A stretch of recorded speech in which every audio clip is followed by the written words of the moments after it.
Start ചെയ്യാം. Okay, ഇപ്പൊ എല്ലാവരും ഒന്ന് സ്ട്രെയിറ്റ് ആയിട്ടിരിക്കുക, വീഡിയോ ഓൺ ചെയ്യുക. അപ്പോൾ നമുക്ക് ഫോർത്തിലും 5ലും ക്വസ്റ്റ്യൻസ് ആണ് ആദ്യം കാണിക്കുന്നത്. സാർ കേട്ടോ, ഫസ്റ്റ് നമുക്ക് വരാൻ ചാൻസ് ഉള്ള ഒരു ക്വസ്റ്റ്യൻ എന്ന് പറയുന്നത് എന്താണ്? Write the server associated with the following software port. നമുക്ക് എന്ത് തന്നിട്ടുണ്ടാ? സോഫ്റ്റ്വെയർ പോർട്ട്സ് തന്നിട്ടുണ്ട് 25, 80, 443. അങ്ങനെ 3 സോഫ്റ്റ്വെയർ പോർട്ട്സ് നമുക്ക് തന്നിട്ടുണ്ട്. ഇതിന്റെ കറസ്പോണ്ടിങ് ആയിട്ടുള്ള ഏത് സർവീസ് ആണ് അത് പ്രൊവൈഡ് ചെയ്യുന്നത്, ഏത് സർവീസിന് വേണ്ടിയാണ് ആ പോർട്ട്സ് യൂസ് ചെയ്യുന്നത് എന്നുള്ളതാണ് ചോദിച്ചേക്കുന്നത്. അപ്പൊ നോക്കുമ്പോൾ ഏതൊക്കെ വരാം? ഇപ്പൊ 25 ആണ് വരുന്നതെങ്കിൽ 25ന്റെ ഏതാ വരാ? സിമ്പിൾ മെയിൽ ട്രാൻസ്ഫർ പ്രോട്ടോകോൾ ആണ് വരുന്നത്. 80 ആണെങ്കിൽ ആരാണ്? HTTP hyper text transfer protocol ആണ്. ആൻഡ് 443 ആണെങ്കിൽ എന്താണ്? Hyper text transfer protocol secure ആണ് വരാം. ഓക്കെ, HTTP സെക്യൂർ പ്രോട്ടോകോൾ ആണ് വരാം. അപ്പൊ ഈ പ്രോട്ടോകോളിന്റെ നെയിംസ് എന്ത് ചെയ്തിട്ടുണ്ടാവണം? മക്കൾ പഠിച്ചു വെച്ചിട്ടുണ്ടാവും. ഓക്കെ, നെക്സ്റ്റ് നോക്കാം. അടുത്തൊന്ന് ടോൾസാ. ഓക്കെ, അപ്പോൾ അടുത്ത എന്താണ്? Compare static and dynamic web page. Next വരാൻ ചാൻസ് ഉള്ള ഒരു ക്വസ്റ്റ്യൻ ആണ് എന്ത്? സ്റ്റാറ്റിക്കും ഡൈനാമിക് വെബ് പേജും തമ്മിലുള്ള ഡിഫറൻസ് ആണ് ചോദിച്ചേക്കുന്നത്. 3 മാർക്സിനാണ് നമുക്ക് ചോദിച്ചേക്കുന്നത്. അപ്പോൾ സ്റ്റാറ്റിക്കും ഡൈനാമിക്കും തമ്മിലുള്ള ഡിഫറൻസ് എന്ന് പറയുന്നത് എന്താണ്? Contents and layouts is fixed ആണ്. ഇവിടെ എന്താണ്? Contents and layout may be change during the run ടൈമിൽ എന്ത് ചെയ്യാൻ പറ്റും? ഡൈനാമിക്കലി ചേഞ്ച് ആവും. നെവർ യൂസ് ഡാറ്റാബേസ് ആണ്. ഇവിടെ എന്താണ്? നമുക്ക് ഡാറ്റാബേസ് യൂസ് ചെയ്യുന്നുണ്ട്. ഇനി എന്താണ്?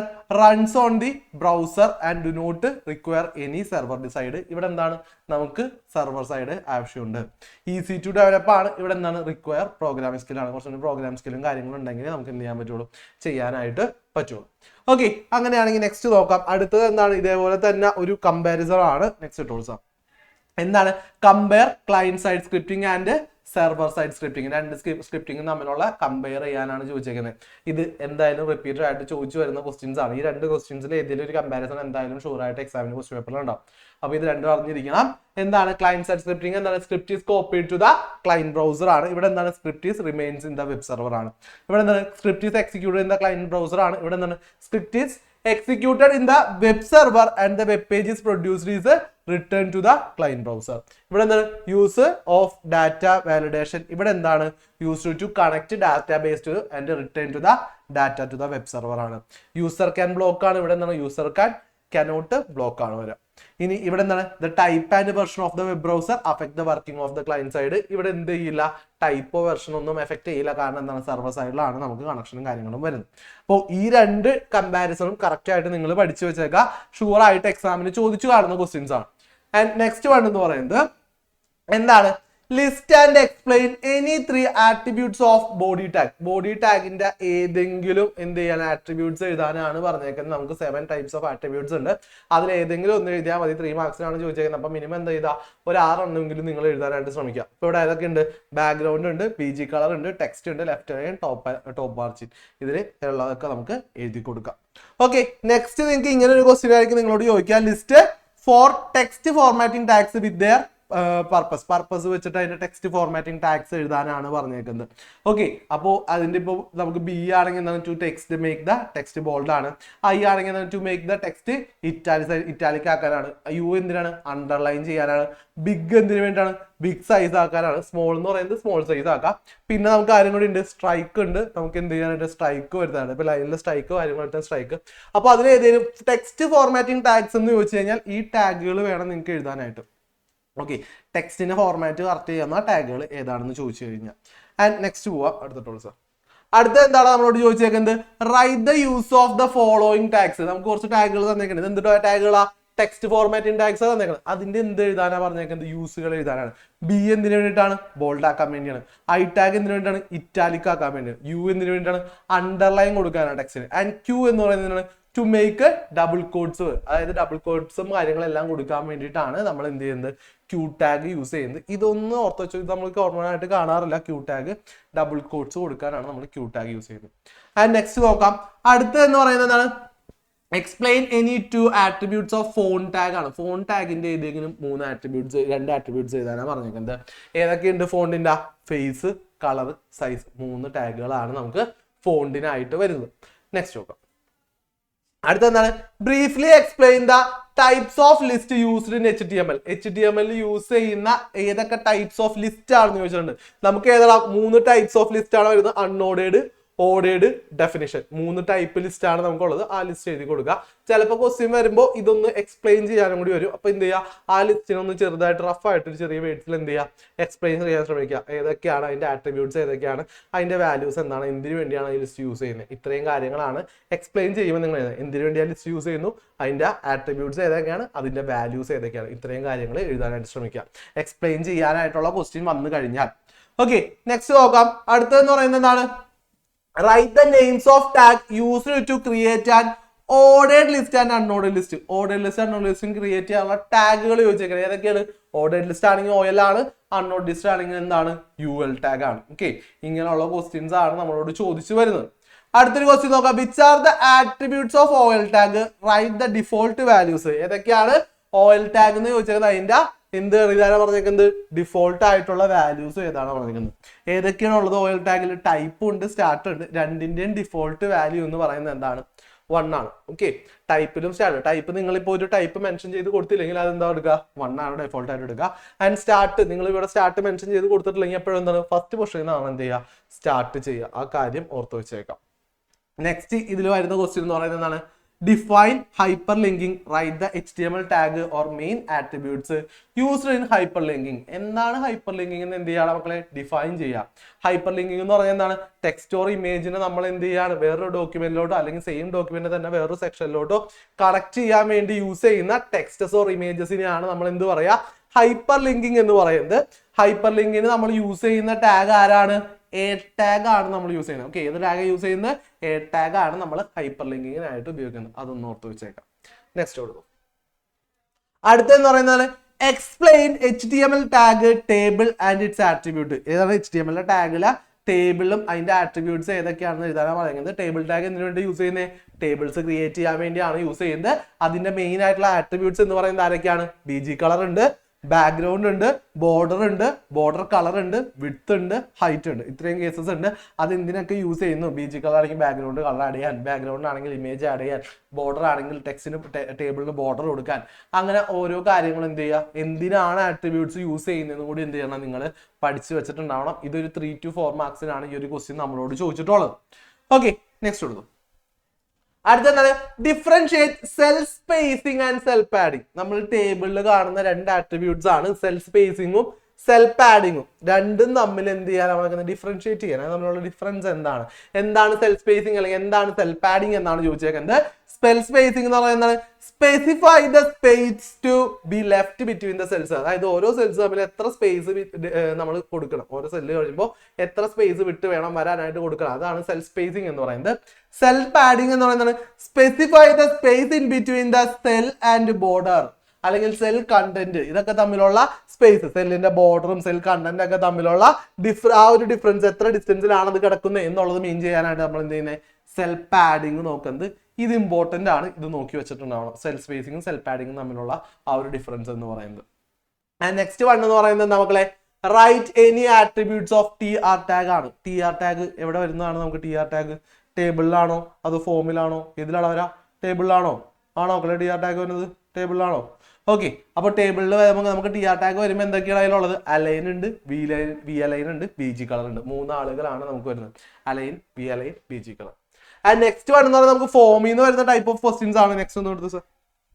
ഫോമിൽ നിന്ന് വരുമ്പോൾ എങ്ങനെ പറയാ, write the name used 3 attributes in form tag. Form ടാഗിൽ യൂസ് ചെയ്യുന്ന 3 ആട്രിബ്യൂട്ട്സ് ചോദിച്ചേക്കാണ്. ഏതൊക്കെയാണ് 3 ആട്രിബ്യൂട്ട്സ് ഫോം ടാഗിൽ, ടാഗ് ശ്രദ്ധിക്കണം, ഫോം ടാഗിൽ യൂസ് ചെയ്യുന്ന ആട്രിബ്യൂട്ട്സ് ആണ്.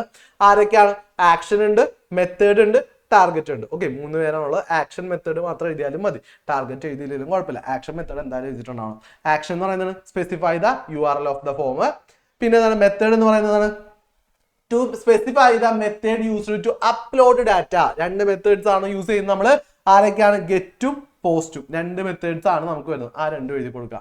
ആ ലാസ്റ്റ് വേണമെന്ന് പറഞ്ഞാൽ ടാർഗറ്റ് ആണ്. ടാർഗറ്റ് എന്ന് പറയുന്നത് എന്തിനു വേണ്ട, specify the window or frame where the result of the script will be displayed. അതായത് നമ്മൾ ആ സ്ക്രിപ്റ്റിന്റെ റിസൾട്ട് എവിടെയാണോ ഡിസ്പ്ലേ ചെയ്യുന്നത്, ആ ഡിസ്പ്ലേ ചെയ്യുന്ന ആ ഒരു ഫ്രെയിമിന്റെ കേസുകൾ മെൻഷൻ ചെയ്യാൻ വേണ്ടിയിട്ടാണ് നമ്മൾ ടാർഗറ്റ് എന്ന് പറയുന്നത് യൂസ് ചെയ്യുന്നത്. ഓക്കെ, ആൻഡ് നെക്സ്റ്റ് വൺ എന്ന് പറയുന്നത് describe any 4 values of types of attributes input tag in HTML input ടാഗിൽ യൂസ് ചെയ്യുന്ന ആട്രിബ്യൂട്ട്സ് ഏതൊക്കെയാണ് വളരെ വളരെ ഇമ്പോർട്ടന്റ് ആണ്. നമുക്ക് റിപ്പീറ്റഡ് ആയിട്ട് ചോദിച്ചിരിക്കുന്ന ഒരു ക്വസ്റ്റ്യൻ ആണ്. ഇൻപുട്ട് ടാഗിൽ യൂസ് ചെയ്യുന്ന ആട്രിബ്യൂട്ട്സ് ആരൊക്കെയാണ്? ഇൻപുട്ട് ടാഗിൽ വരുന്നത് ഫോമിന്റെ ഉള്ളിൽ വരുന്നതാണ് ഇൻപുട്ട് ടാഗ്. ഇൻപുട്ട് ടാഗിൽ വരുന്ന മെയിൻ ആട്രിബ്യൂട്ട്സ് എന്ന് പറയുന്നത് ആരൊക്കെയാണ്? ടെക്സ്റ്റ് ആണ്, ടെക്സ്റ്റ് ബോക്സ് ക്രിയേറ്റ് ചെയ്യാൻ വേണ്ടി. പാസ്വേഡ് എന്ന് പറയുന്നതിന് പാസ്വേഡ് ബോക്സ് ക്രിയേറ്റ് ചെയ്യാൻ വേണ്ടിയിട്ടാണ്. ചെക്ക് ബോക്സ് എന്ന് പറയുന്നതാണ് ചെക്ക് ബോക്സുകൾ ക്രിയേറ്റ് ചെയ്യാനുണ്ട്, അതായത് നമുക്ക് ചെക്ക് ചെയ്യാൻ ടൈപ്പുള്ള ബോക്സുകളൊക്കെ ക്രിയേറ്റ് ചെയ്യാൻ വേണ്ടിയിട്ടാണ്. പിന്നെ എന്താണ്? റേഡിയോയാണ്. റേഡിയോ എന്ന് പറയുന്നതാണ് നമുക്ക് സ്ക്രോൾ ചെയ്യാനുണ്ട്, ആ റേഡിയോ ബട്ടൺസ് ക്രിയേറ്റ് ചെയ്യാൻ വേണ്ടി, ആ ഒരു റൊട്ടേറ്റിംഗ് ആയിട്ടുള്ള ബട്ടൺസ് ഒക്കെ ക്രിയേറ്റ് ചെയ്യാൻ വേണ്ടി റേഡിയോ. ആൻഡ് റീസെറ്റ് എന്ന് പറയുന്നതിനാണ് റീസെറ്റ് ബട്ടൺ ക്രിയേറ്റ് ചെയ്യാൻ വേണ്ടിയാണ്. സബ്മിറ്റ് എന്ന് പറയുന്നതിനാണ് സബ്മിറ്റ് ബട്ടൺസ് ക്രിയേറ്റ് ചെയ്യാൻ വേണ്ടി യൂസ് ചെയ്യുന്നതാണ് സബ്മിറ്റ് എന്ന് പറയുന്നത്. ഇത്രയുമാണ് നമുക്ക് മെയിൻ ആയിട്ട് വരുന്ന ആട്രിബ്യൂട്ട്സ്. ഇതെന്തായാലും പഠിച്ചിരിക്കണം. ഇത്രയും ടൈപ്സ് ഓഫ് ക്വസ്റ്റ്യൻസ് ആണ് മെയിൻ ആയിട്ട് റിപ്പീറ്റഡ് ആയിട്ട് ചോദിക്കുന്നത്. ഓക്കെ, ഇത് റിപ്പീറ്റഡ് ആയിട്ട് കണ്ടുവരുന്ന ക്വസ്റ്റ്യൻസ് ആണ്, എക്സാമിന് വരാൻ ചാൻസ് കൂടുതലുള്ള ക്വസ്റ്റ്യൻസ് ആണ് ഈ ടൈപ്സ് ഓഫ് ക്വസ്റ്റ്യൻസ്. പിന്നെ നിങ്ങൾക്ക് എന്താ പറയാ, HTML ഒരു പ്രോഗ്രാം തന്നിട്ട് ഒരു സ്ക്രിപ്റ്റ് തന്നിട്ട് ആ ഒരു സ്ക്രിപ്റ്റിൽ എന്തെങ്കിലും കറക്ഷൻ ചേഞ്ച് ചെയ്യാനോ അല്ലെങ്കിൽ ഒരു ബേസിക് ഒരു നിങ്ങൾക്കൊരു തന്നിട്ടുണ്ടാവും, ഒരു ഫ്രെയിമോ കാര്യങ്ങളോ തന്നിട്ടുണ്ടാവും, അത് ക്രിയേറ്റ് ചെയ്യാനൊക്കെ പറഞ്ഞായിരിക്കും നമുക്ക് എന്ത് വരാം പിന്നെ വരാനുള്ള ചാൻസ് ഉള്ള ക്വസ്റ്റ്യൻസ് എന്ന് പറയുന്നത്. ഓക്കെ, ഇനി നമുക്കുള്ളത് 6ാമത്തെ ചാപ്റ്റർ ആണ്, client side scripting using JavaScript ആണ്. ഇതിൽ നിങ്ങൾക്ക് ഒരുപാട് കാര്യങ്ങൾ ഇമ്പോർട്ടൻ്റ് ആയിട്ടുള്ളതൊന്നുമില്ല. നമുക്ക് വളരെ ചെറിയൊരു പെർസെൻറ്റേജ് ഓഫ് മാർക്ക്, ഒരു 3 to 4 ആ ഒരു മാർക്സ് റേഞ്ച് മാത്രമേ ഈ ഒരു ചാപ്റ്ററിൽ നമ്മൾ കണ്ടിട്ടുള്ളൂ. ഓക്കെ, അപ്പോൾ ക്ലയന്റ് സൈഡ് ജാവാസ്ക്രിപ്റ്റ് എന്ന് പറയുന്നത് എങ്ങനെയാണ് നമുക്ക് വരുന്നത്? ജാവാസ്ക്രിപ്റ്റ് നമ്മൾ എന്താണ് HTML കൂടെ തന്നെയാണ് നമ്മൾ എന്ത് ചെയ്യുക, ജാവാസ്ക്രിപ്റ്റ് കൊടുക്കുക. നമുക്ക് ഈസി ആയിട്ട് HTML ആയിട്ട് എംബഡ് ചെയ്യാൻ പറ്റുന്ന ഒരു ലാംഗ്വേജ് ആണ് ജാവാസ്ക്രിപ്റ്റ് എന്ന് പറയുന്നത്. ഇതിൽ നമ്മൾ എന്താ കൊടുക്കുക? സ്ക്രിപ്റ്റ് ടാഗിന്റെ ഉള്ളിലായിട്ടാണ് നമ്മൾ ജാവാസ്ക്രിപ്റ്റ് കൊടുക്കുക. ഓക്കെ, സ്ക്രിപ്റ്റ് ടാഗിന്റെ ആട്രിബ്യൂട്ട്സ് ചോദിച്ചു കഴിഞ്ഞാൽ അവിടെ ഏതാണ് നമുക്ക് ആട്രിബ്യൂട്ട് എന്ന് പറയുന്നത്? ലാംഗ്വേജ് ആണ്. സ്ക്രിപ്റ്റ് ടാഗിന്റെ ആട്രിബ്യൂട്ട് എന്ന് പറയുന്നത് ലാംഗ്വേജ് ആണ്. അതിന്റെ വാല്യൂ എന്ന് പറയുന്നത് ആരാണ്? ജാവാസ്ക്രിപ്റ്റ് ആണ്. ഓക്കെ, ഒരു ജാവാസ്ക്രിപ്റ്റിന്റെ ഇത് എടുത്തു കഴിഞ്ഞാൽ ജാവാസ്ക്രിപ്റ്റ് യൂസ് ചെയ്യാനുള്ള ടാഗ് എന്ന് പറയുന്നത് സ്ക്രിപ്റ്റ് ടാഗ് ആണ്. അതിന്റെ ആട്രിബ്യൂട്ട് എന്ന് പറയുന്നത് ലാംഗ്വേജ് ആണ്. ആൻഡ് അതിന്റെ വാല്യൂ എന്ന് പറയുന്നത് ആരാണ്? ജാവാസ്ക്രിപ്റ്റ് ആണ്. നമുക്ക് വാല്യൂ തന്നെ ഈ 3 ആളുകളെയും ഓർത്ത് വെച്ചേക്കുക. ആരാണ് ആട്രിബ്യൂട്ട്, ഏതാണ് ടാഗ്, അതുപോലെ തന്നെ ഏതാണ് അതിന്റെ വാല്യൂ എന്ന് പറയുന്നത്. ആൻഡ് നെക്സ്റ്റ് വൺ എന്ന് പറയുന്നത് എങ്ങനെയാണ് ഒരു ജാവാസ്ക്രിപ്റ്റിൽ നമ്മൾ എങ്ങനെയാണ് പ്രോഗ്രാം എഴുതുക എന്നാണ് പറയുന്നത്. എങ്ങനെ കൊടുക്കുക?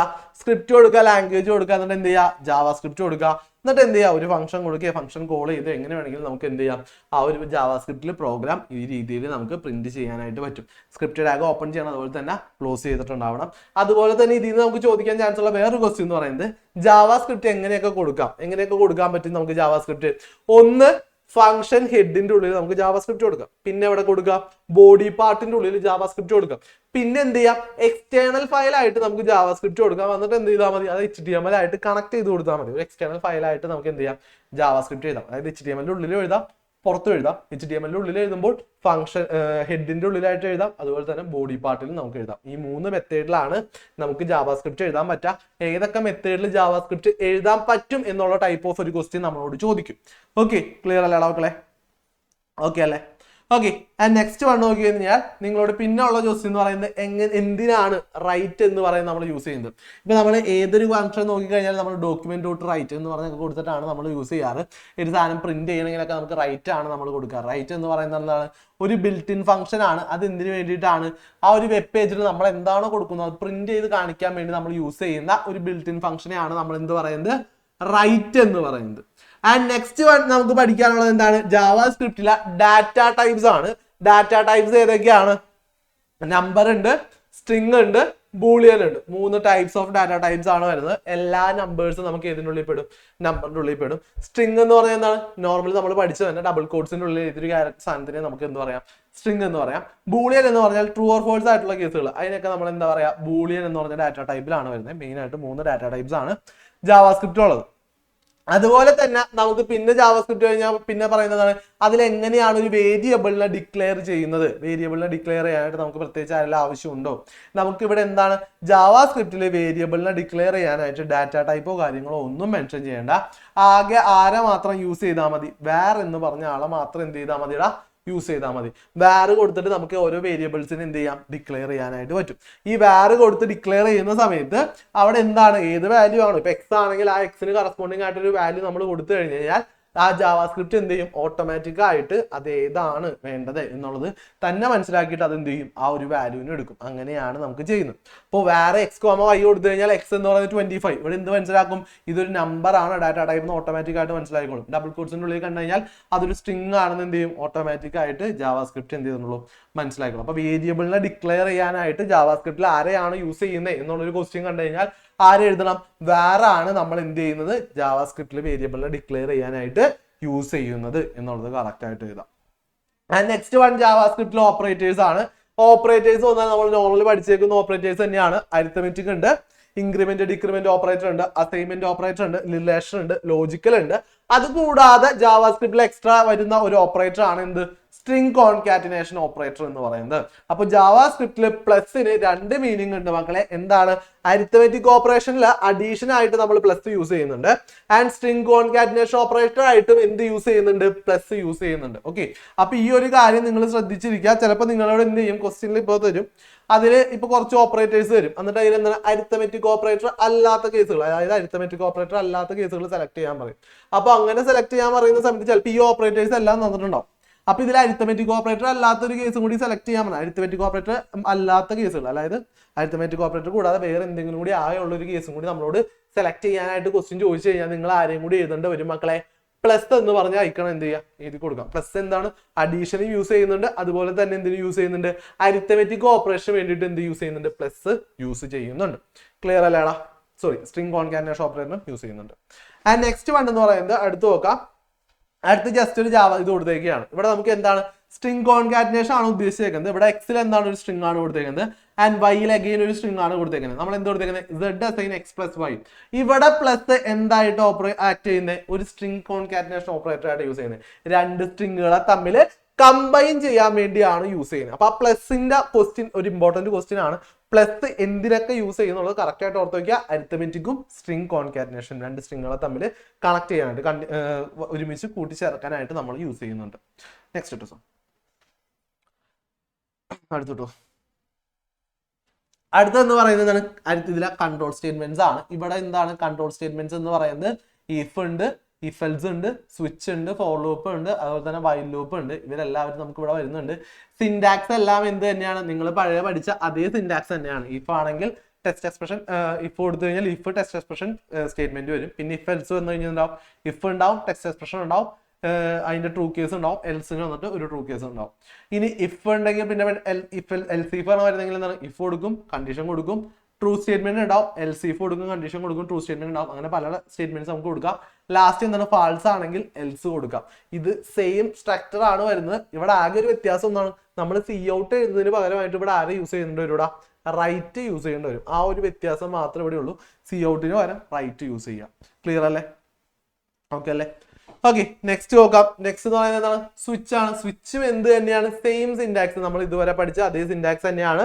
സ്വിച്ച് കൊടുക്കുന്നു, എന്നിട്ട് എന്താണ്, വേരിയബിൾ അല്ലെങ്കിൽ എക്സ്പ്രഷൻ കൊടുക്കുന്നു. കൊടുക്കുന്ന എക്സ്പ്രഷൻ വേരിയബിൾ എന്തായിരിക്കണം, ഈക്വാലിറ്റി ഓപ്പറേഷൻസ് മാത്രമേ എന്ത് ചെയ്യാൻ പറ്റുള്ളൂ, സ്വിച്ച് കൊടുക്കാനായിട്ട് പറ്റുള്ളൂ. ഓക്കെ, ഏത് ഓപ്പറേഷൻസ് ആണ്, ഈക്വാലിറ്റി ഓപ്പറേഷൻസ് മാത്രമേ സ്വിച്ചിൽ യൂസ് ചെയ്യാൻ പറ്റുള്ളൂ. റിലേഷണൽ ലോജിക്കൽ ഓപ്പറേഷൻസിൽ ബാക്കിയൊന്നും നമുക്ക് യൂസ് ചെയ്യാനായിട്ട് പറ്റില്ല. ഈക്വാലിറ്റി മാത്രമേ യൂസ് ചെയ്യാനായിട്ട് പറ്റുള്ളൂ. ഇവിടെ കേസ് എന്ന് വെച്ചിട്ടാണ് കൊടുക്കുക. ഇനി ഫോൾസ് കേസ് ഏതിലാണ് കൊടുക്കുക, ഡിഫോൾട്ടിലാണ് നമ്മൾ കൊടുക്കുക. ഫോർ ലൂപ്പ് ആണെങ്കിൽ സെയിം സിൻടാക്സ്, ഫോർ കൊടുക്കുക, initialization, test expression and updation, പിന്നെ എന്താണ് ലൂപ്പ് ബോഡി. വൈൽ ലൂപ്പ് വരുമ്പോൾ എന്താണ്, ഇനീഷ്യലൈസേഷൻ, വൈൽ കൊടുക്കുക, ടെസ്റ്റ് എക്സ്പ്രഷൻ കൊടുക്കുക, ബോഡി അപ്ഡേറ്റ്. ഈ രീതിയിലാണ് നമുക്ക് വരുന്നത്. ഓക്കെ, ഇനി നമുക്ക് കൂടുതൽ ചോദിച്ചു വരുന്ന ഈ ഒരു ക്വസ്റ്റ്യൻ ആണ് ബിൽറ്റ് ഇൻ ഫങ്ഷൻസ്. അതായത് നിങ്ങളുടെ ജാവാസ്ക്രിപ്റ്റിലെ ബിൽറ്റ് ഇൻ ഫങ്ഷൻസ് ഏതൊക്കെയാണെന്ന് പലതവണ റിപ്പീറ്റഡ് ആയിട്ട് ചോദിച്ചിട്ടുണ്ട്. ഓക്കെ, ജാവാസ്ക്രിപ്റ്റിലെ ബിൽറ്റ് ഇൻ ഫങ്ഷൻസ് ഏതൊക്കെയാണെന്നുള്ളത്. അപ്പൊ ഏതൊക്കെയാ വരുന്നത്, നമുക്ക് അലേർട്ട് വരുന്നുണ്ട്, ഈസ്നാൻ വരുന്നുണ്ട്, ടു അപ്പർ ഉണ്ട്, ടു ലോവർ ഉണ്ട്, ക്യാരക്ടർ ഉണ്ട്, ലെങ്ത് പ്രോപ്പർട്ടി ഉണ്ട്. അലേർട്ട് എന്ന് പറയുന്നതിന് വേണ്ടിയിട്ടാ ഒരു പ്രത്യേക ഒരു മെസ്സേജ് ഒക്കെ നമുക്ക് എന്താണ് നമ്മുടെ വിൻഡോയിൽ ഒരു പോപ്പ് വിൻഡോ ആയിട്ട് നമുക്ക് ഇങ്ങനെ കാണിക്കാൻ വേണ്ടിയിട്ടാണ്. അതായത് പെട്ടെന്ന് ഒരു വിൻഡോ ഇങ്ങനെ വന്ന് വന്നിട്ട് അതിൽ ഇത് കാണിക്കും, മോക്കി കൊടുത്തു കഴിഞ്ഞാൽ വിൻഡോ പോകും. ആ രീതിയിൽ നമുക്ക് കാണിക്കാൻ വേണ്ടിയാണ് നമ്മൾ അലേർട്ട് യൂസ് ചെയ്യുന്നത്. ആൻഡ് ഈസ്നാൻ എന്ന് പറഞ്ഞു കഴിഞ്ഞാൽ എന്തിനു വേണ്ടിയിട്ടാണ്, നമ്പർ ആണോ അല്ലേ എന്നുള്ളത് ചെക്ക് ചെയ്യാൻ വേണ്ടി. ഈസ്നാൻ ഈസ് നോട്ട് എ നമ്പർ എന്ന് ചെക്ക് ചെയ്യാൻ വേണ്ടിയിട്ടാണ് നമ്മൾ ഈസ്നാൻ യൂസ് ചെയ്യുന്നത്. ടു അപ്പർ കേസ് പറയുന്നത് ആ ഒരു വാല്യൂവിനെ അപ്പർ കേസിലോട്ട് കൺവേർട്ട് ചെയ്യുക. ടു ലോവർ കേസ് എന്ന് പറഞ്ഞാൽ വാല്യൂവിനെ സ്മോൾ ലെറ്റേഴ്സിലോട്ട് കൺവേർട്ട് ചെയ്യാം. പിന്നെ ക്യാരറ്റ് എന്തിനു വേണ്ടി യൂസ് ചെയ്യുന്നത്, ഒരു പർട്ടിക്കുലർ പൊസിഷനിലെ വാല്യൂ. ഇപ്പൊ ക്യാരറ്റ് 5 കൊടുത്തു കഴിഞ്ഞാൽ ആ ഒരു വേർഡിൽ 5th പൊസിഷനിൽ ഇരിക്കുന്ന വാല്യൂ ക്യാരക്ടർ ഏതാണോ അത് മാത്രമായിട്ട് നമുക്ക് എടുത്ത് കാണിച്ചത്. അതായത് ഒരു നമ്പേഴ്സ് ഉണ്ടെങ്കിൽ ആ നമ്പേഴ്സിൽ ആ ഒരു പൊസിഷനിലുള്ള വാല്യൂ മാത്രം നമുക്ക് എടുത്ത് കാണിക്കാൻ വേണ്ടിയാണ് ക്യാരക്ടർ യൂസ് ചെയ്യുന്നത്. ലാസ്റ്റ് വൺ ലെങ്ത് പ്രോപ്പർട്ടി ആണ്. എന്തിനു വേണ്ടിയാണ് യൂസ് ചെയ്യുന്നത്? ഒരു സ്ട്രിങ്ങിന്റെ ലെങ്തോ കാര്യങ്ങളോ ചെക്ക് ചെയ്യാനായിട്ടാണ് നമ്മൾ എന്ത് യൂസ് ചെയ്യുന്നത്? ലെങ്ത് പ്രോപ്പർട്ടി യൂസ് ചെയ്യുന്നത്. ക്ലിയർ അല്ലേ ഇത്? ഓക്കെ അല്ലെ? ഇതിന് എന്തായാലും ഒരു ക്വസ്റ്റ്യൻ ഉണ്ടാവും. അപ്പൊ ബിൽറ്റ് ഇൻ ഫംഗ്ഷൻ കറക്റ്റ് ആയിട്ട് പഠിച്ചു പോവുക. ഉറപ്പായിട്ടും ഷുവർ ക്വസ്റ്റ്യൻ ആയിട്ടുള്ള കേസാണ് ബിൽറ്റ് ഇൻ ഫംഗ്ഷൻ എന്നൊരു ക്വസ്റ്റ്യൻ ചോദിക്കും. ഓക്കെ, നെക്സ്റ്റ് വരുന്നത് എങ്ങനെയാണ് ഒരു എന്തിലോട്ട് ഒരു ജാവാസ്ക്രിപ്റ്റിലോട്ട് ഒരു വാല്യൂന എന്ത് ചെയ്യുക, ആക്സെപ്റ്റ് ചെയ്യുക. ഒരു ഫോം ഒക്കെ യൂസ് ചെയ്തിട്ട് എങ്ങനെയാണ് ഒരു വാല്യൂന ആക്സെപ്റ്റ് ചെയ്യുന്നത് എന്നുള്ള കേസാണ് പറയുന്നത്. എങ്ങനെയാണ് നമ്മൾ ആക്സെപ്റ്റ് ചെയ്യുക? Variable assign document dot form name dot text box name dot value. ഇങ്ങനെയാണ് നമ്മളൊരു വാല്യൂന നമ്മളൊരു ജാവാസ്ക്രിപ്റ്റിലോട്ട് ആക്സെപ്റ്റ് ചെയ്യുക. ഇവിടെ എന്താ കൊടുക്കുക? നിങ്ങൾക്ക് ഏതാണോ വേരിയബിളിലോട്ടാണോ വാല്യൂനെ ആക്സെപ്റ്റ് ചെയ്യേണ്ട ആ വേരിയബിളിലൂടെ കൊടുക്കും. എന്നിട്ട് എന്ത് ചെയ്യും? നമുക്ക് ഏതൊരു ഫോമിലെ ടെക്സ്റ്റ് ബോക്സിൽ നിന്നായിരിക്കും നമ്മൾ എന്ത് ചെയ്യുന്നത്? വാല്യൂസിനെ ആഡ് ചെയ്യുന്നത്. അതായത് ഫോമിന്റെ ഉള്ളിൽ നിന്ന് വാല്യൂനെ ആഡ് ചെയ്യാനാണ്. അപ്പോൾ അവിടെ എന്ത് ചെയ്യേണ്ടി വരും? ഡോക്യുമെന്റ് ഡോട്ട് ഫോം നെയിം കൊടുക്കുക. നിങ്ങളുടെ ഫോമിന്റെ ഒരു നെയിം ഉണ്ടാവും, ആ നെയിം അവിടെ ആദ്യം കൊടുക്കും. അത് കഴിഞ്ഞിട്ട് ഏത് ടെക്സ്റ്റ് ബോക്സിൽ നിന്നുള്ള വാല്യൂ ആണോ നമുക്ക് എടുക്കേണ്ടത് ആ ടെക്സ്റ്റ് ബോക്സിന്റെ നെയിം നമ്മൾ നെക്സ്റ്റ് കൊടുക്കും. അത് കഴിഞ്ഞിട്ട് എന്ത് ചെയ്യും? ഡോട്ട് വാല്യൂ എന്ന് പറഞ്ഞു കൊടുത്തു കഴിഞ്ഞാൽ നമുക്ക് എന്ത് ചെയ്യും? ആ വാല്യൂനെ നമുക്ക് എന്ത് ചെയ്യും? ഈ വേരിയബിളിലോട്ട് എടുത്ത് കാണിക്കാനായിട്ട് പറ്റും. ഇനി നിങ്ങൾക്ക് എന്താ ചെയ്യേണ്ടത്? ആ ഒരു വാല്യൂ, ഇപ്പൊ ചിലപ്പോൾ ഒരു വേരിയബിളിന്റെ ഉള്ളിൽ എക്സ് എന്ന് പറഞ്ഞൊരു വേരിയബിളിന്റെ ഉള്ളിൽ 12 എന്ന് പറഞ്ഞ് കിടക്കുന്നുണ്ടാവും. ഈ 12നെ നിങ്ങൾക്ക് എന്ത് ചെയ്യണം? ആ ടെക്സ്റ്റ് ബോക്സിലോട്ട് മാറ്റണം. ഓക്കെ, ടെക്സ്റ്റ് ബോക്സിന്റെ ഉള്ളിലോട്ട് വരണം. ഇതെന്തിനു വേണ്ടിട്ടാ? വേരിയബിളിലോട്ട് വാല്യൂനെ അസൈൻ ചെയ്യാൻ. ടെക്സ്റ്റ് ബോക്സിൽ ഇപ്പോൾ ഒരു 12 അടിച്ചിട്ടുണ്ടെങ്കിൽ ആ 12നെ എക്സിലോട്ട് കൊണ്ടുപോകാനാണ് ഈ സ്റ്റെപ്പ് വരുന്നത്. ഇതേ സ്റ്റെപ്പ് തന്നെ ഈ 12 എന്ന് പറഞ്ഞ വാല്യൂ എക്സിന്റെ ഉള്ളിൽ ഇരിക്കുന്നുണ്ടെങ്കിൽ അതിനെന്ത് ചെയ്യണം? ടെക്സ്റ്റ് ബോക്സിലോട്ട് കൊണ്ടുപോകണം. ടെക്സ്റ്റ് ബോക്സിലോട്ട് കൊണ്ടുപോകണമെങ്കിൽ നിങ്ങൾ എന്ത് ചെയ്യുക? നേരെ തിരിച്ചിടുക. ഈ വേരിയബിളിന്റെ ഈക്വൽ ടു വേരിയബിൾ എന്നുള്ളത് എന്ത് ചെയ്യുക? റൈറ്റിൽ എഴുതിയാൽ മതി. ഈക്വൽ ടു വേരിയബിൾ എന്നുള്ളത് റൈറ്റിൽ എഴുതി കഴിഞ്ഞാൽ നമുക്ക് തിരിച്ച് ആ ഒരു ടെക്സ്റ്റ് ബോക്സിലോട്ടും കൊണ്ടുപോകാനായിട്ട് പറ്റും. ക്ലിയർ ആണോ മക്കളെ? ഓക്കെ ആണോ? ഓക്കെ ആണോ? ഓക്കെ, അങ്ങനെയാണെങ്കിൽ നെക്സ്റ്റ് നോക്കാം. അടുത്ത ടൂൾസ്. അടുത്ത എന്താണ്? നമുക്ക് consider the following line code. ഇവിടെ എന്താ പറയുന്നത്? ഇൻപുട്ട് ടൈപ്പിൽ button value show on click show A square എന്ന് പറഞ്ഞു കൊടുത്തിട്ടുണ്ട്. ഇവിടെ നമ്മൾ യൂസ് ചെയ്യുന്നതാണ് on click, on mouse going, അങ്ങനെ പറഞ്ഞ് കുറച്ച് കേസുകൾ നമ്മൾ പഠിച്ചിട്ടുണ്ട്. ഓൺ ക്ലിക്ക് എന്ന് പറഞ്ഞു കഴിഞ്ഞാൽ എന്താണ് യൂസ് ചെയ്യുന്നത്? നിങ്ങൾ മൗസിൽ ക്ലിക്ക് ചെയ്യുന്ന സമയത്ത് എന്ത് ചെയ്യും? അവിടെ ആ നമ്പറിന്റെ സ്ക്വയർ കാണിക്കും. ഓക്കെ, അപ്പോൾ ഓരോ ടൈപ്പ് ഉണ്ട്. അപ്പോൾ നിങ്ങൾ ആ ഒരു ടൈപ്പ് അടിക്കുക. ഓൺ ക്ലിക്ക് ആണോ ഓഫ് ക്ലിക്ക് ആണോ ആ ഒരു ടൈപ്പുകൾ നമ്മുടെ ടെക്സ്റ്റിൽ ആ ബോക്സ് കൊടുത്തിട്ടുണ്ട്. ഓരോന്നിന്റെ യൂസ് എന്തിനാണെന്നുള്ളത് അത് എന്ത് ചെയ്യുക? ഒന്ന് പഠിച്ചു വെച്ചേക്കാം. ഓക്കെ, നെക്സ്റ്റ് വൺ എന്ന് പറയുന്നത് എന്താണ്? ജാവാസ്ക്രിപ്റ്റിൽ ഏതൊക്കെ രീതിയിലാണ് എന്ത് ചെയ്യാൻ പറ്റുന്നത്? ആഡ് ചെയ്യാൻ പറ്റുന്നത്. ഒരു HTML ഡോക്യുമെന്റിൽ എങ്ങനെയൊക്കെ ഒരു വെബ് പേജിലോട്ട് ജാവാസ്ക്രിപ്റ്റ് ആഡ് ചെയ്യാം. അങ്ങനെ കൊണ്ടുവന്ന് ഒരു വെബ് പേജിലോട്ട് എങ്ങനെയൊക്കെ ആഡ് ചെയ്യാം? ഒരു HTML ഹെഡിന്റെ ഉള്ളിലായിട്ട് ആഡ് ചെയ്യാം, അതിന്റെ ബോഡിയുടെ ഉള്ളിൽ ആഡ് ചെയ്യാം. പിന്നെ എന്ത് ആഡ് ചെയ്യാം? ഒരു എക്സ്റ്റേണൽ ഫയൽ ആയിട്ട് എന്ത് ചെയ്യാം? ഒരു സ്ട്രിക്റ്റ് ക്രിയേറ്റ് ചെയ്തിട്ട് അതിന് എന്ത് ചെയ്യാം? HTML ആയിട്ട് കണക്ട് ചെയ്ത് കൊടുക്കാം. 3 വേസ് ആണുള്ളത്. ഇത് ഇമ്പോർട്ടന്റ് ആണ്. പലതവണ റിപ്പീറ്റ് ആയിട്ട് ചോദിച്ചിട്ടുണ്ട്. ഏതൊക്കെ രീതിയിൽ ജാവാസ്ക്രിപ്റ്റ് എന്ത് ചെയ്യാം? വെബ് പേജിലോട്ട് ആഡ് ചെയ്യാം എന്നുള്ള മെത്തേഡുകൾ ചോദിച്ച് കണ്ടിട്ടുണ്ട്. ഇതൊന്ന് ശരിക്കും നോക്കി വെച്ചിട്ട് പോവാം. ഓക്കെ അല്ലേ മക്കളെ? ഓക്കെ അല്ലേ? അപ്പോൾ ഇനിയുള്ള ക്വസ്റ്റ്യൻസ് കാണിക്കാം. ഇതിനുള്ള ക്വസ്റ്റ്യൻസ് കാണിക്കാം. ഫസ്റ്റ് വൺ എന്താണ്? What is important of script tag in A JavaScript? Write the main attribute. എന്താ ചോദിച്ചേക്കുന്നത്? എന്തുകൊണ്ടാണ് ഒരു സ്ക്രിപ്റ്റ് ടാഗ് വളരെ ജാവാസ്ക്രിപ്റ്റിന് ഇമ്പോർട്ടൻസ് ആയിട്ടുള്ളതെന്ന് പറഞ്ഞത്? അതായത് സ്ക്രിപ്റ്റ് ടാഗ് എന്തിനു വേണ്ടിയിട്ടാണ്? Script tag is used to include the scripting code in HTML page. ഒരു HTML പേജിൽ ജാവാസ്ക്രിപ്റ്റിന്റെ സ്ക്രിപ്റ്റിംഗ് കോഡുകൾ ആഡ് ഓൺ ചെയ്ത് കൊടുക്കണമെങ്കിൽ നമുക്ക് ആരാവശ്യമുണ്ട്?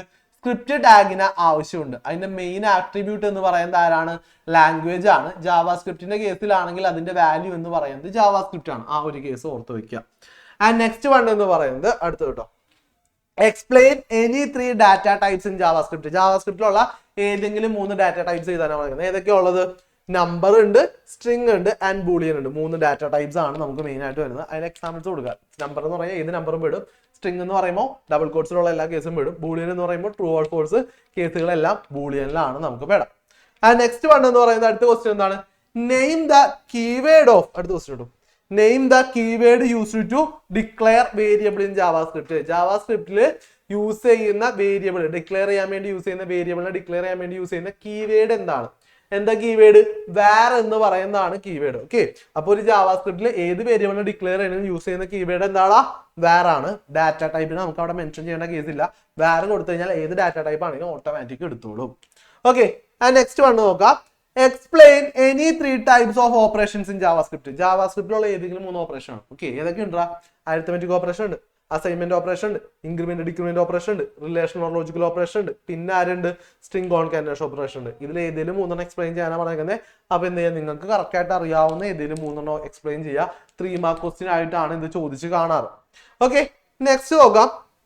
അടുത്ത എന്താണ്? Name any 4 categories of operators in JavaScript, give each example. Okay, ഒരു 4 കാറ്റഗറി ഓഫ് ഓപ്പറേഷൻസ് കൊടുക്കാനാണ് പറയുന്നത്. ഏതൊക്കെയാണ്? ഇപ്പൊ നമുക്ക് നേരത്തെ പറഞ്ഞ പോലെ തന്നെ അരിത്തമെറ്റിക് ഓപ്പറേറ്റർ കൊടുക്കാം, അസൈൻമെന്റ് ഓപ്പറേറ്റർ കൊടുക്കാം, റിലേഷൻ കൊടുക്കാം, ലോജിക്കൽ കൊടുക്കാം. ഇതെല്ലാം എന്താണ്? നമ്മളുടെ ജാവാസ്ക്രിപ്റ്റിൽ വരുന്ന ഓപ്പറേറ്റേഴ്സ് ആണ്. അതിന് ഏതെങ്കിലും എന്ത് കൊടുക്കുക? എക്സാമ്പിൾ കൊടുക്കാനാണ് പറയുന്നത്. അപ്പൊ അരിത്തമെറ്റിക് ആണെങ്കിൽ എന്ത് കൊടുക്കുക? പ്ലസ് മൈനസ് ഡിവിഷൻ ഏത് കൊടുക്കുക. അസൈൻമെന്റ് ആണെങ്കിൽ എന്ത് ചെയ്യുക? ഈക്വൽ കൊടുക്കുക. റിലേഷൻ ആണെങ്കിൽ ലെസ് ദാൻ ഗ്രേറ്റർ ദാൻ, അതിൽ ഏത് വേണമെങ്കിലും നിങ്ങൾക്ക് കൊടുക്കാം. ലോജിക്കൽ ആണെങ്കിൽ ആൻഡ് ഓർ നോട്ട്. ആൻഡിന്റെ ഓറിന്റെ നോട്ടിന്റെ സിമ്പിൾ. ആൻഡിന്റെ ആണെങ്കിൽ ഇതാണ്, ഓറിന്റെ ആണെങ്കിൽ ഏതാണ് വരാ? 2 പൈപ്പ് സിമ്പിൾ ആണ് വരാ. നോട്ട് ആണെങ്കിൽ നമുക്ക് എന്താണ്? ഈ ഒരു രീതിയിലാണ് നമ്മൾ എന്ത് ചെയ്യുക? നോട്ട് കൊടുക്കുക. എക്സ്ക്ലമേറ്ററി ആണ് നമുക്ക് നോട്ട് വരാം. അപ്പൊ ആ 3 ഓപ്പറേറ്ററും എങ്ങനെയാണ് കൊടുക്കുക എന്നുള്ളതും കൂടി എന്ത് ചെയ്യാം? ഓർത്ത് വെച്ചേക്കാം. ആൻഡ് നെക്സ്റ്റ് പോവാം. ഇതാണ് നമ്മളുടെ മെയിൻ ആയിട്ട് ചോദിച്ചു കാണാനുള്ള ഒരു question. Explain any built in functions in JavaScript. ജാവാസ്ക്രിപ്റ്റിലുള്ള ഏതെങ്കിലും 4 ബിൽറ്റ് ഇൻ ഫംഗ്ഷൻസ് എക്സ്പ്ലെയിൻ ചെയ്യാൻ പറയും. ഓക്കെ, അപ്പൊ നമുക്ക് ഏതൊക്കെ യൂസ് ചെയ്യാം? അലേർട്ട് യൂസ് ചെയ്യാം, ടു അപ്പർ കേസ് യൂസ് ചെയ്യാം, ടു ലോവർ കേസ് യൂസ് ചെയ്യാം, ക്യാരറ്റ് യൂസ് ചെയ്യാം, ലെങ്ത് പ്രോപ്പർട്ടി യൂസ് ചെയ്യാം. ഏത് വേണമെങ്കിലും നിങ്ങൾക്ക് എന്ത് ചെയ്യാം? ഇവിടെ യൂസ് ചെയ്യാനായിട്ട് പറ്റും. ഓക്കെ, അപ്പൊ ബിൽറ്റ് ഇൻ ഫംഗ്ഷൻ ചോദിച്ചു കഴിഞ്ഞാൽ കറക്റ്റ് ആയിട്ട് എഴുതാം. ഓക്കെ, നെക്സ്റ്റ് വൺ എന്ന് പറയുന്നത് അടുത്ത എന്താ ചോദിച്ചത്? What is the difference between isNaN and number function in JavaScript. ജാവാസ്ക്രിപ്റ്റില് ഈസ്നാന്റെയും നമ്പർ ഫംഗ്ഷന്റെയും എന്താണ് ചോദിച്ചേക്കുന്നത്? ഡിഫറൻസ് ആണ് ചോദിച്ചേക്കുന്നത്. ഈസ്നാൻ എന്ന് പറഞ്ഞാൽ എന്തിനു വേണ്ടി യൂസ് ചെയ്യുന്നത്? അതായത് നമ്പർ ആണോ അല്ലയോ എന്ന് ചെക്ക് ചെയ്യാനാണ് ഈസ്നാൻ യൂസ് ചെയ്യുന്നത്. ആൻഡ് നമ്പർ എന്ന് പറയുന്നത് എന്തിനു വേണ്ടി യൂസ് ചെയ്യുന്നത്? This function convert a string type data containing numbers to number type. അതായത് സ്ട്രിങ്ങിലിരിക്കുന്ന ഒരു ഫംഗ്ഷൻ. ഓക്കെ, അതായത് ഞാനിപ്പോ ഒരു ഡബിൾ കോട്ട്സിൽ 25 എന്ന് എഴുതി കഴിഞ്ഞാൽ ഇതെന്താടാ? നമ്പർ ആണ്. ഇതൊരു സ്ട്രിങ് ആണ്. ഈ സ്ട്രിങ്ങിലിരിക്കുന്ന നമ്പർ ടൈപ്പിലുള്ള സ്ട്രിങ്ങിലിരിക്കുന്ന ഫംഗ്ഷനെ നമ്പറിലോട്ട് കൺവേർട്ട് ചെയ്യാൻ വേണ്ടി യൂസ് ചെയ്യുന്നതാണ് നമ്പർ ഫംഗ്ഷൻ എന്ന് പറയുന്നത്. ഇമ്പോർട്ടന്റ് ആണ്. ഇത് നമ്മൾ വിട്ട് കളയുന്ന ഒരു സംഭവമാണ്. ഒന്ന് ഓർത്ത് വെച്ചേക്കാം. എന്താണ് നമ്പർ ഫംഗ്ഷൻ എന്നുള്ളത് ഒന്ന് ഓർത്ത് വെച്ചേക്കാം. ഓക്കെ, ക്ലിയർ അല്ലാണത്? ക്ലിയർ അല്ലേ നമ്പർ ഫംഗ്ഷൻ എന്താണെന്നുള്ളത്? ഓക്കെ, നെക്സ്റ്റ് വൺ എന്ന് പറയുന്നത് എന്താണ്? Dash is a JavaScript function used to include text in the body section of a web page. ഒരു വെബ് പേജിൽ ബോഡി സെക്ഷനിൽ ടെക്സ്റ്റ് ആഡ് ചെയ്യാൻ വേണ്ടിയിട്ട്, ടെക്സ്റ്റുകൾ കൊണ്ടുവരാൻ വേണ്ടിയിട്ട് ജാവാസ്ക്രിപ്റ്റിൽ യൂസ് ചെയ്യുന്നത് ആരെയാണെന്ന് ചോദിക്കുന്നത്. ജാവാസ്ക്രിപ്റ്റിൽ ആരെ യൂസ് ചെയ്യുന്നത്? റൈറ്റ്. അതൊരു ബിൽറ്റ് ഇൻ ഫംഗ്ഷൻ ആണ്. റൈറ്റ് യൂസ് ചെയ്താണ് നമ്മൾ കൊടുക്കുക. ഏതാണ്? ഡോക്യുമെന്റ് ഡോട്ട് റൈറ്റ് ആണ് നമ്മൾ അതിനായിട്ട് യൂസ് ചെയ്യുന്നത്. ഇത് കറക്റ്റ് ആയിട്ട് പഠിച്ചു വെച്ചേക്കാം. ക്ലിയർ ആണോ മക്കളെ? ഓക്കെ ആണോ? ഓക്കെ, ആൻഡ് നെക്സ്റ്റ് വൺ എന്ന് പറയുന്നത് എന്താണ്? അടുത്ത ചാപ്റ്റർ ആണ്, വെബ് ഹോസ്റ്റിംഗ് ആണ്. നമുക്ക് ഒരുപാട് തിയറി ടൈപ്പ് ക്വസ്റ്റ്യൻസ് ഈ ഒരു ചാപ്റ്ററിൽ നിന്ന് ചോദിക്കാറുണ്ട്. ഫസ്റ്റ് വൺ, എന്താണ് വെബ് ഹോസ്റ്റിംഗ്? എന്താണ് വെബ് ഹോസ്റ്റിംഗ് എന്ന് പറഞ്ഞു കഴിഞ്ഞാൽ? വെബ് ഹോസ്റ്റിംഗ് എന്ന് പറയുന്നത് provide storage space in web server. ഒരു വെബ് സെർവറിൽ നമുക്ക് എന്ത് ചെയ്യാൻ സ്റ്റോറേജ് സ്പേസ് തരുന്ന ആ ഒരു കേസിനെയാണ് നമ്മൾ എന്ത് പറയാ? വെബ് സെർവർ എന്ന് പറയുന്നത്. അതായത് അവിടെ വെബ് സെർവർ നമുക്ക് തരുന്ന ആളുകൾ നമ്മൾ എന്ത് പറയും? ഹോസ്റ്റ് എന്ന് പറയും. അപ്പൊ അങ്ങനെ ഹോസ്റ്റുകൾ നമുക്ക് സെർവർ പ്രൊവൈഡ് ചെയ്യുന്ന ആ ഒരു കാര്യത്തിനാണ് നമ്മൾ എന്ത് പറയാ? വെബ് ഹോസ്റ്റിംഗ് എന്ന് പറയുന്നത്. ഓക്കെ, അപ്പോൾ നമുക്ക് എന്തൊക്കെയാണ് ഇതിൽ വെബ് ഹോസ്റ്റിംഗ് നോക്കുമ്പോൾ നമ്മൾ എന്തൊക്കെ സ്റ്റേജുകളാണ് ഉള്ളത് എന്നുള്ളത് പഠിച്ചു വെക്കണം. എന്തൊക്കെയാണുള്ളത്? സെലക്ഷൻ ഓഫ് ഹോസ്റ്റിംഗ് ടൈപ്പ്, ഏത് ഹോസ്റ്റിംഗ് ആണ് നമുക്ക് സെലക്ട് ചെയ്യേണ്ടത് എന്നുള്ളത് പഠിക്കുക. പിന്നെന്താണ്? Purchasing of hosting space. ആ ഒരു വേണ്ട ഹോസ്റ്റിംഗ് സ്പേസിന് നമ്മൾ എന്ത് ചെയ്യണം? പർച്ചേസ് ചെയ്യണം, പൈസ കൊടുത്ത് വാങ്ങിക്കണം. And second step, third step എന്ന് പറയുന്നത് രജിസ്ട്രേഷൻ ഓഫ് ഡൊമൈൻ നെയിം ആണ്. അതായത് നമുക്ക് എന്ത് ചെയ്യണം? ഒരു വെബ് പേജ് ക്രിയേറ്റ് ചെയ്യണമെങ്കിൽ അതിനൊരു ഡൊമൈൻ നെയിം വേണം. നമുക്കൊരു യുണീക്ക് ആയിട്ടുള്ള ഡൊമൈൻ നെയിം ഉണ്ടാവും. അതിന് എന്ത് ചെയ്യണം? രജിസ്റ്റർ ചെയ്യണം. ആൻഡ് ലാസ്റ്റ് സ്റ്റെപ്പ് എന്ന് പറയുന്നത് transfer of file to server using FTP softwares. അതായത് നിങ്ങളുടെ വെബ് പേജിന് വേണ്ട ഫയലും കാര്യങ്ങളൊക്കെ എന്ത് ചെയ്യുക? സെർവറിലോട്ട് ട്രാൻസ്ഫർ ചെയ്യുക, അല്ലെങ്കിൽ സെർവറിലോട്ട് കോപ്പി ചെയ്യുക. അതിനെയാണ് പിന്നെ ലാസ്റ്റ് സ്റ്റെപ്പ് എന്ന് പറയുന്നത്. ഇത്രയും സ്റ്റെപ്പുകൾ ചെയ്താലേ നമുക്ക് എന്ത് ചെയ്യാൻ പറ്റും? ഒരു വെബ് ഹോസ്റ്റിംഗ് നമുക്ക് ചെയ്യാനായിട്ട് പറ്റുള്ളൂ. അപ്പോൾ വെബ് ഹോസ്റ്റിംഗ് ചെയ്യാനായിട്ട് നമുക്ക് അതിന്റെ ടൈപ്സ് ഓഫ് വെബ് ഹോസ്റ്റിംഗ് പഠിക്കണം. ടൈപ്സ് ഓഫ് വെബ് ഹോസ്റ്റിംഗ് നമുക്ക് 3 ടൈപ്സ് ആണുള്ളത്. ഏതൊക്കെ ഉണ്ടോ? ഷെയർഡ് വെബ് ഹോസ്റ്റിംഗ് ഉണ്ട്, പിന്നെ എന്തുണ്ട്? VPS ഉണ്ട്, പിന്നെ ഡെഡിക്കേറ്റഡ് ഹോസ്റ്റിംഗ് ഉണ്ട്. 3 ടൈപ്പ് ഓഫ് ഹോസ്റ്റിംഗ് ആണ് നമുക്ക് വരുന്നത്. അപ്പൊ ഈ ടൈപ്സ് ഓഫ് ഹോസ്റ്റിംഗ് എങ്ങനെയാണ് നമ്മൾ ചൂസ് ചെയ്യുന്നത് എന്നൊരു ക്വസ്റ്റ്യൻ നിങ്ങളോട് ചോദിക്കും. ഏത് രീതിയിലാണ് നിങ്ങൾ ഒരു ഹോസ്റ്റിങ്ങിനെ ചൂസ് ചെയ്യുക?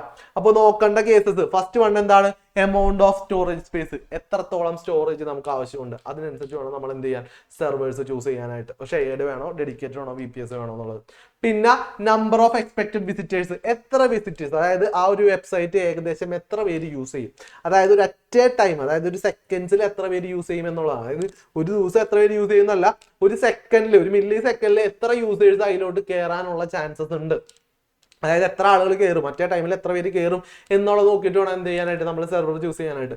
അല്ലെങ്കിൽ നിങ്ങൾ ഇപ്പോൾ ആ ഒരു കൗണ്ട് പ്രോപ്പർ അല്ലെങ്കിൽ എന്താവും, സെർവർ ഹാങ് ആവും. നിങ്ങളൊരു റിസൾട്ട് ഒക്കെ നോക്കുന്ന സമയത്ത് അറിയാൻ പറ്റും, അവിടെ ആ ഒരു കപ്പാസിറ്റി കൂടുതൽ ആളുകൾ ആ ഒരു മില്ലി സെക്കൻഡ്സിൽ എന്ത് ചെയ്യാണ്, ആ സൈറ്റിലോട്ട് കയറാൻ ശ്രമിച്ചുകൊണ്ടിരിക്കുക. അപ്പോഴാണ് എന്ത് ചെയ്യുക, സൈറ്റ് ബ്ലോക്കായി, സൈറ്റ് ഹാങ് ആയി പോകുന്നത്. കാരണം എല്ലാവരുടെയും റിക്വസ്റ്റുകൾ എന്ത് ചെയ്യാൻ പറ്റില്ല, നമുക്ക് പ്രോസസ് ചെയ്യാൻ സെർവറിനുള്ള കപ്പാസിറ്റി ഉണ്ടാവില്ല. ആ ഒരു സമയത്ത് എന്തായി പോകും, ആ ഒരു സെർവർ സ്റ്റക്കായി പോകും. അപ്പൊ നമുക്ക് എത്ര പേര് കയറും എന്നുള്ളത് നോക്കിയിട്ട് വേണം ഒരു സെർവറിനെ നമ്മൾ ചൂസ് ചെയ്യാനായിട്ട്. നെക്സ്റ്റ് വേണ്ടത് എന്താണ്, സപ്പോർട്ട് ഓഫ് പ്രോഗ്രാമിംഗ് ലാംഗ്വേജ്, ഏതൊക്കെ പ്രോഗ്രാമിംഗ് ലാംഗ്വേജ് വേണം എന്നുള്ളതിന്റെ കറക്റ്റ് ആയിട്ട് നോക്കാം. ഇതിനനുസരിച്ചാണ് നമ്മൾ 3 ഹോസ്റ്റിങ്ങുകൾ സെലക്ട് ചെയ്യുന്നത്. ഷെയർഡ് ഉണ്ട്, ഡെഡിക്കേറ്റഡ് ഉണ്ട്, ആൻഡ് VPS ഉണ്ട്, വെർച്വൽ പ്രൈവറ്റ് സർവീസ് ഉണ്ട്. ഫസ്റ്റ് വേണ്ടത് എന്താണ്, ഷെയർഡ് ഹോസ്റ്റിംഗ് ആണ്. ഷെയർഡ് ഹോസ്റ്റിംഗ് എന്ന് പറഞ്ഞാൽ എന്താണ്, ഒരു സിംഗിൾ സെർവറിന്റെ അതിന്റെ റിസോഴ്സസ്, അതായത് ഉള്ള ഹാർഡ്വെയറും അതുപോലെ തന്നെ സോഫ്റ്റ്വെയർ ആയിട്ടുള്ളതും റാമും റോമും എല്ലാവരും എന്ത് ചെയ്യണം, ഒരേ സെർവറിന്റെ തന്നെ എന്താണ്, ഒരുപാട് പേര് അറ്റ് എ ടൈം യൂസ് ചെയ്യുകയാണെങ്കിൽ അതിന്റെ ഷെയർഡ് ഹോസ്റ്റിംഗ് എന്ന് പറയും. അതായത് എല്ലാവരും ഒരു സിംഗിൾ സെർവർ തന്നെ യൂസ് ചെയ്യുന്നു, അങ്ങനെയാണെങ്കിൽ ഷെയർഡ് ഹോസ്റ്റിംഗ് എന്ന് പറയും. അതിൽ പ്രത്യേകിച്ച് സെക്യൂരിറ്റിയോ കാര്യങ്ങളൊന്നും ഉണ്ടാവില്ല, അങ്ങോട്ടും ഇങ്ങോട്ടും ഷെയർ ചെയ്തിട്ടായിരിക്കും നമ്മൾ എന്ത് ചെയ്യുക, അതിന്റെ സ്പേസും കാര്യങ്ങളൊക്കെ യൂസ് ചെയ്യുക. അതിന് പ്രത്യേകം പാർട്ടീഷൻ ചെയ്യുക അങ്ങനെയൊന്നും ഉണ്ടാവില്ല. എല്ലാവർക്കും ഒരു സിംഗിൾ ഫയൽ തന്നെയാണ് എന്ത് ചെയ്യുക, നമ്മൾ യൂസ് ചെയ്തുകൊണ്ടിരിക്കുന്നത്, സിംഗിൾ റാമാണ് യൂസ് ചെയ്തുകൊണ്ടിരിക്കുന്നത്. ആൻഡ് ഡെഡിക്കേറ്റഡ് വരുന്ന സമയത്ത് എന്താണ്, അവിടെ നമുക്ക് എന്താണ്, ഒരു സിംഗിൾ സെർവർ ഒരാൾ മാത്രം അവിടെ യൂസ് ചെയ്യുന്നുണ്ടാവുള്ളൂ. അതിന്റെ റാമും റോമും ഹാർഡ് ഡിസ്കും ഹാർഡ്വെയറും എല്ലാം എന്ത് ചെയ്യുന്നുണ്ടാവുള്ളൂ, ഒരു വ്യക്തി മാത്രം ഉപയോഗിക്കുന്നുള്ളൂ എങ്കിൽ അതിന് നമുക്ക് എന്ത് പറയാൻ പറ്റും, ഡെഡിക്കേറ്റഡ് ഹോസ്റ്റിംഗ് എന്ന് പറയാനായിട്ട് പറ്റും. അപ്പോൾ ഡെഡിക്കേറ്റഡ് ഹോസ്റ്റിംഗ് മെയിൻ ആയിട്ട് യൂസ് ചെയ്യുന്നത് ലാർജ് ഓർഗനൈസേഷൻ ആവാം, ഗവൺമെന്റ് ആവാം. ചിലപ്പോൾ ഇപ്പൊ നിങ്ങൾക്ക് ഒരുപാട് ക്ലയൻസ് ഒക്കെ മില്ലി സെക്കൻഡ്സിലൊക്കെ ഒരുപാട് പേര് കയറുന്ന അങ്ങനെയുള്ള സൈറ്റുകളൊക്കെ ആണെങ്കിൽ നമുക്ക് എന്ത് വേണം, ഡെഡിക്കേറ്റഡ് ഹോസ്റ്റിംഗ് തന്നെ നമ്മൾ യൂസ് ചെയ്യേണ്ടതായിട്ട് വരും. ആൻഡ് നെക്സ്റ്റ് വൺ എന്ന് പറയുന്നത് കുറച്ച് ഇത് ഡെഡിക്കേറ്റഡ് ഹോസ്റ്റിംഗ് വരുമ്പോൾ വളരെ കോസ്റ്റ് കൂടുതലാണ്, ഷെയർഡ് ഹോസ്റ്റിംഗ് വരുമ്പോൾ കോസ്റ്റ് വളരെ ലെസ് ആണ്. ആൻഡ് പിന്നെ വരുന്ന ഒരു ഓപ്ഷനാണ് വെർച്വൽ പ്രൈവറ്റ് സർവീസ് എന്ന് പറയുന്നത്. വെർച്വൽ പ്രൈവറ്റ് സർവേഴ്സ് എന്ന് പറഞ്ഞു കഴിഞ്ഞാൽ അതൊരു സിംഗിൾ സെർവർ തന്നെയാണ്. അതിനെന്താണ്, വെർച്വലി പാർട്ടീഷൻ ചെയ്യാനുള്ള ടെക്നോളജീസ് യൂസ് ചെയ്തിട്ട് എന്ത് ചെയ്യും, ഒരു സെർവറിനെ പല കുഞ്ഞു സെർവേഴ്സ് ആയിട്ട് എന്ത് ചെയ്യും, നമ്മൾ ഡിവൈഡ് ചെയ്യും. ഒരു സിംഗിൾ സെർവറിനെ പല ചെറിയ സെർവേഴ്സ് ആയിട്ട് ഡിവൈഡ് ചെയ്യും. ഏത് വെർച്വൽ പാർട്ടീഷൻ ടെക്നോളജീസ് യൂസ് ചെയ്തിട്ട്. അങ്ങനെ യൂസ് ചെയ്തിട്ട് നമ്മൾ ഡിവൈഡ് ചെയ്ത് കഴിയുമ്പോൾ ആ കുഞ്ഞിതായിട്ട് ഡിവൈഡ് ചെയ്യുന്ന പോർഷൻസ് ഒക്കെ എന്താണ്, ഓരോ സെർവേഴ്സ് ആയിട്ട് ആക്ട് ചെയ്യും. നമ്മൾ ഡിവൈഡ് ചെയ്യുന്ന ഓരോ കുഞ്ഞു പോർഷൻസും ഒരു യുണീക് സെർവർ ആയിട്ട് ആക്ട് ചെയ്യും. അങ്ങനെ ചെയ്യുന്നതിനെയാണ് നമ്മൾ എന്താ പറയാ, വെർച്വൽ പ്രൈവറ്റ് സർവീസ് എന്ന് പറയുന്നത്. അപ്പൊ കുറച്ചും കൂടി സെക്യൂരിറ്റി കാര്യങ്ങളൊക്കെ ഉണ്ടാവും. സിംഗിൾ ആ ഒരു ഇതിനെയാണ് നമ്മൾ ഒരു സെയിം സെർവർ ആണെങ്കിലും അവിടെ ഉള്ള ബാക്കി ഓരോരുത്തരും യൂസ് ചെയ്യുന്നതായിരിക്കും ഡിഫറെന്റ് സെർവേഴ്സ് ആയിട്ടായിരിക്കും ആക്ട് ചെയ്യുക. അങ്ങനെ വരുന്ന സിറ്റുവേഷൻ ആണ് വെർച്വൽ പ്രൈവറ്റ് സെർവർ എന്ന് പറയുന്നത്. കമ്പാരിറ്റീവ്ലി എന്താണ്, ലെസ് കോസ്റ്റ് ആണ്. പക്ഷെ എന്താണ്, നമുക്ക് കുറച്ചും കൂടി എന്തുണ്ടാവും, സെക്യൂരിറ്റി കാര്യങ്ങളൊക്കെ കൂടുതലായിട്ടായിരിക്കും വരാം. പിന്നെ വരുന്നത് ഇത്രയും സെർവേഴ്സ് ആണ് നമുക്ക് വരുന്നത്. ഇതിന്റെ ഡിഫറൻസ് എന്ത് ചെയ്യുക, നിങ്ങൾ കറക്റ്റ് ആയിട്ട് പഠിക്കാം. ആൻഡ് നെക്സ്റ്റ് വൺ എന്ന് പറയുന്നത് നിങ്ങളുടെ എന്താണ്, പിന്നെ ഇതിലോട്ടുള്ള എങ്ങനെയാണ് ഒരു ഹോസ്റ്റിംഗ് പർച്ചേസ് ചെയ്യുന്നത് എന്നുള്ള കേസുകളൊക്കെയാണുള്ളത്. നെക്സ്റ്റ് വന്നിട്ട് സാർ, ഒരു വെബ് സെർവർ നമ്മൾ എന്ത് ചെയ്യാണ്, പർച്ചേസ് ചെയ്യുന്ന സമയത്ത് നമ്മൾ നോക്കേണ്ട ഫാക്ടേഴ്സ് എന്തൊക്കെയാണെന്നുള്ളതാണ്. എന്തൊക്കെ നോക്കണം, amount of space required for storing the file of the വെബ്സൈറ്റിലെ ഫയൽ സേവ് ചെയ്യാനായിട്ട് എത്ര സ്പേസ് നമുക്ക് ആവശ്യമുണ്ട്. Involvement of the programming content, programming എത്രത്തോളം നമുക്ക് നോളജ് കാര്യങ്ങൾ അവിടെ ആവശ്യമുണ്ട്. And requirement of web hosting and Linux hosting, ഏത് ഹോസ്റ്റിംഗ് ആണ്, വിൻഡോസ് ആണോ അല്ലെങ്കിൽ ലിനക്സ് ആണോ നമ്മൾ ഹോസ്റ്റ് ചെയ്യുന്നത്, ഏത് സെർവർ, ഏത് ടൈപ്പ് ഓഫ് സെർവേഴ്സ് ആണ് നമുക്ക് വേണ്ടത്. കൂടുതലും സെർവേഴ്സ് ഹോസ്റ്റ് ചെയ്യാൻ വേണ്ടി യൂസ് ചെയ്യുന്ന ആരെയാണ്, ലിനക്സ് ഹോസ്റ്റിംഗ് ആണ് നമ്മൾ യൂസ് ചെയ്യുന്നത്. പിന്നെ ഡാറ്റാബേസ് സപ്പോർട്ട്സ്, ഇമെയിൽ ഫെസിലിറ്റി, ഇതൊക്കെ കറക്റ്റ് ആയിട്ട് നമുക്ക് ആവശ്യമുണ്ടോ, ഇതൊക്കെ എങ്ങനെ വേണം എന്നുള്ളതൊക്കെ ഡിപ്പെൻഡ് ചെയ്തിട്ട് വേണം നമ്മൾ എന്ത് ചെയ്യുക, ഒരു ഹോസ്റ്റിൽ സ്പേസ് നമ്മൾ എന്ത് ചെയ്യുക, പർച്ചേസ് ചെയ്യാനായിട്ട്.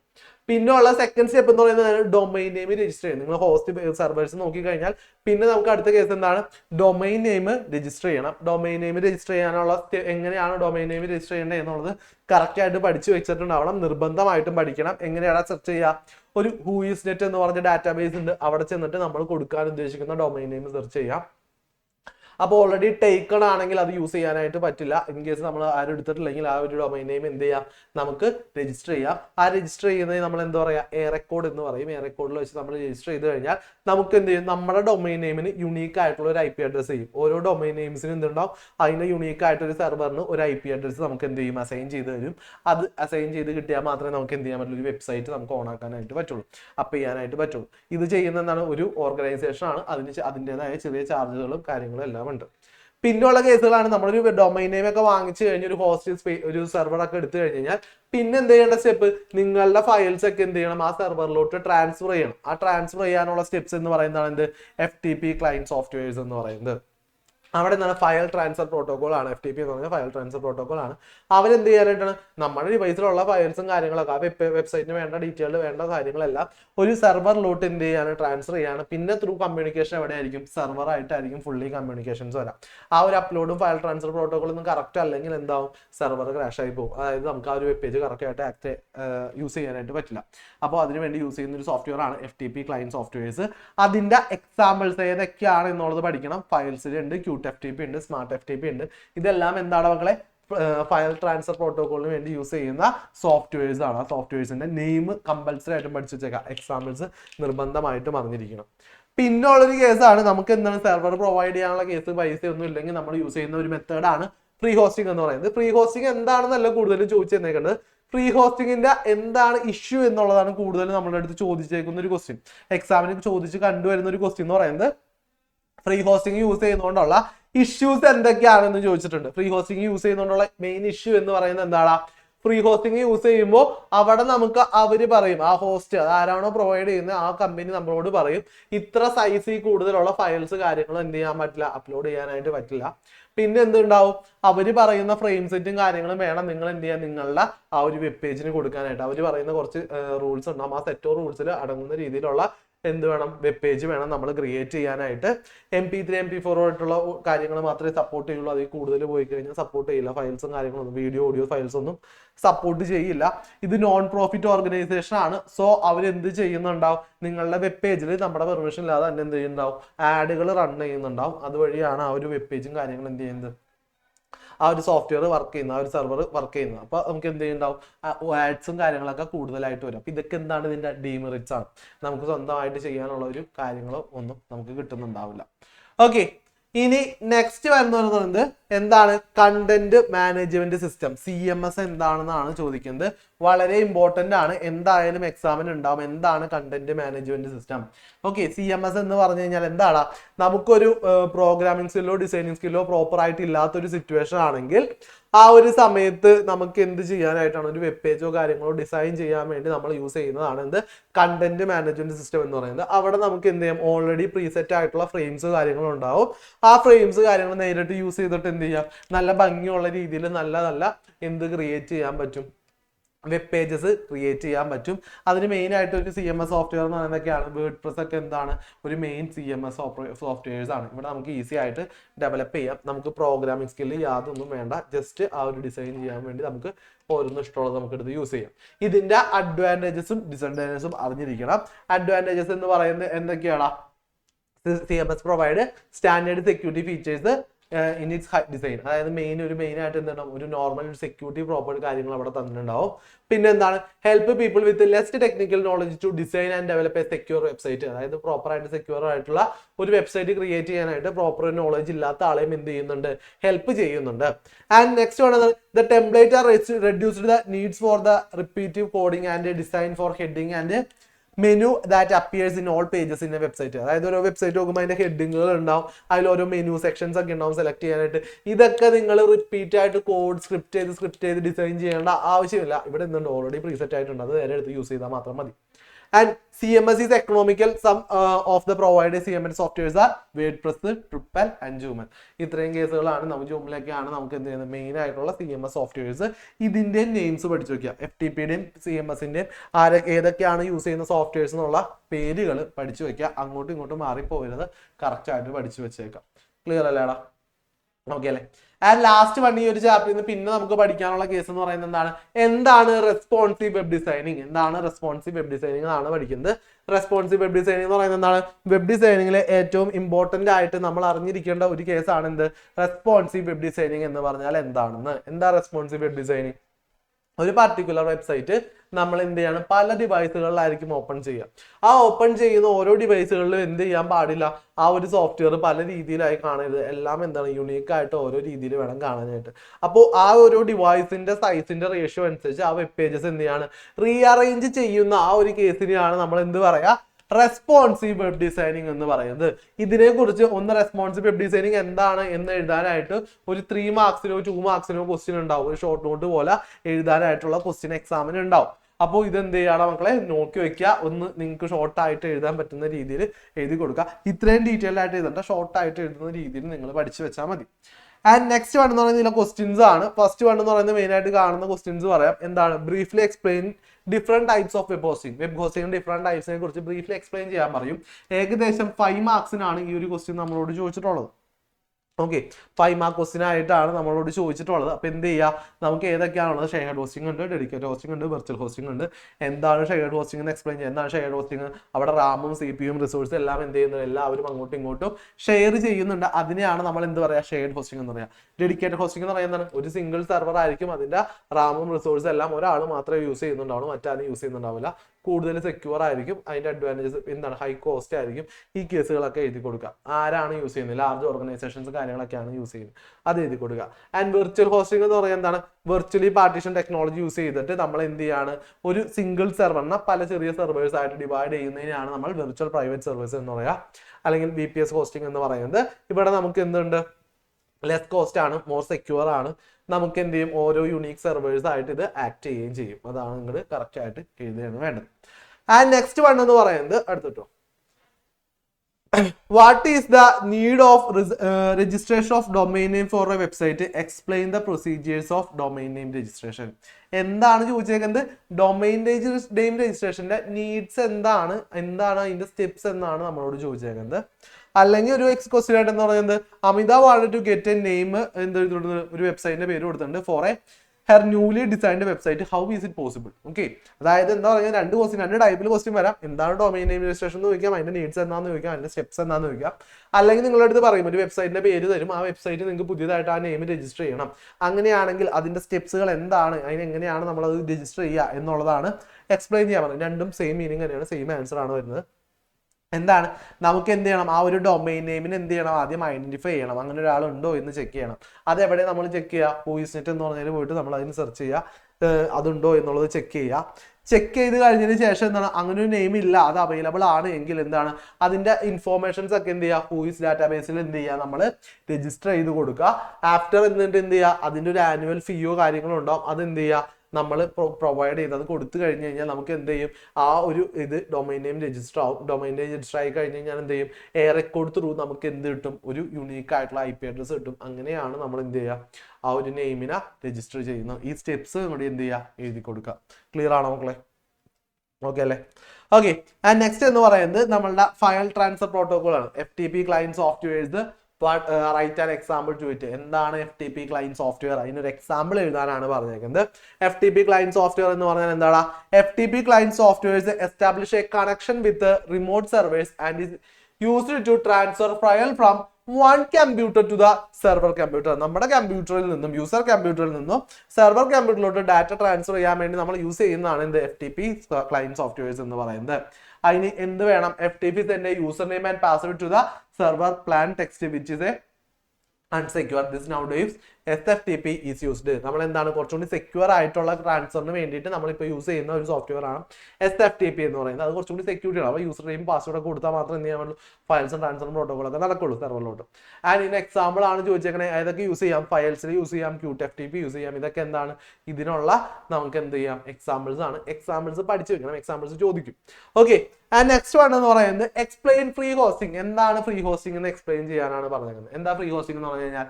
Provide storage space in a web server from free of charge is called free hosting. നമുക്ക് എന്താണ് ഒരു വെബ് സെർവറിൽ എന്ത് ചെയ്യാണ്, നമുക്ക് സ്പേസ് തരികയാണ്, എന്തില്ല, കോസ്റ്റ് ഇല്ലാതെ. The service providers display the advertisements in the website to meet the expenses. എന്താണ് ആ സർവീസ് പ്രൊവൈഡ് ചെയ്യുന്നതിന് നമ്മുടെ ഇതിൽ ആഡ്സും കാര്യങ്ങളും കാണിക്കും, അത് യൂസ് ചെയ്തിട്ടാണ് അവർ എക്സ്പെൻസ് കറക്റ്റ് ചെയ്യുന്നത്. Free hosting is useful to those who are not able to spend money on the web hosting. Web hosting നമുക്ക് പൈസ സെൻഡ് ചെയ്യാനില്ല എന്ന് നമുക്ക് ഒരു നോർമൽ ഒരു സൈറ്റ് ഓപ്പൺ ചെയ്താൽ മതി. ആ ഒരു കേസിൽ നമുക്ക് എന്ത് ചെയ്യാം, ഫ്രീ ഹോസ്റ്റിംഗ് യൂസ് ചെയ്യാനായിട്ട് പറ്റും. ആൻഡ് നെക്സ്റ്റ് വൺ എന്ന് പറയുന്നത് അടുത്തിട്ടോ, what is content management system write any two popular CMS software. എന്താണ് കണ്ടന്റ് മാനേജ്മെന്റ് സിസ്റ്റം എന്ന് വെച്ചിട്ടുണ്ടെങ്കിൽ അതിന് ഏതെങ്കിലും ഒരു പോപ്പുലർ സോഫ്റ്റ്വെയർസ് എന്ത് ചെയ്യുക, എഴുതാനാണ് പറഞ്ഞേക്കുന്നത്. എന്താ കണ്ടന്റ് മാനേജ്മെന്റ് സിസ്റ്റം എന്ന് പറഞ്ഞാൽ web based software system which is capable of creating, administrating and publishing website. Correct ആയിട്ട് എഴുതണം. എന്തൊക്കെയാണ് capable of creating, administrating and publishing website. നമ്മളൊന്നും നോക്കണ്ട, A to Z എന്ത് ചെയ്തുള്ളൂ, ആ സോഫ്റ്റ്വെയർ നോക്കുള്ളൂ. ആ ഒരു വെബ്സൈറ്റ് രജിസ്റ്റർ ചെയ്ത് അതിനെ അപ്പ് ചെയ്യുന്ന കേസ് വരെ ആ ഒരു സോഫ്റ്റ്വെയർ നമുക്ക് നോക്കിക്കോളും.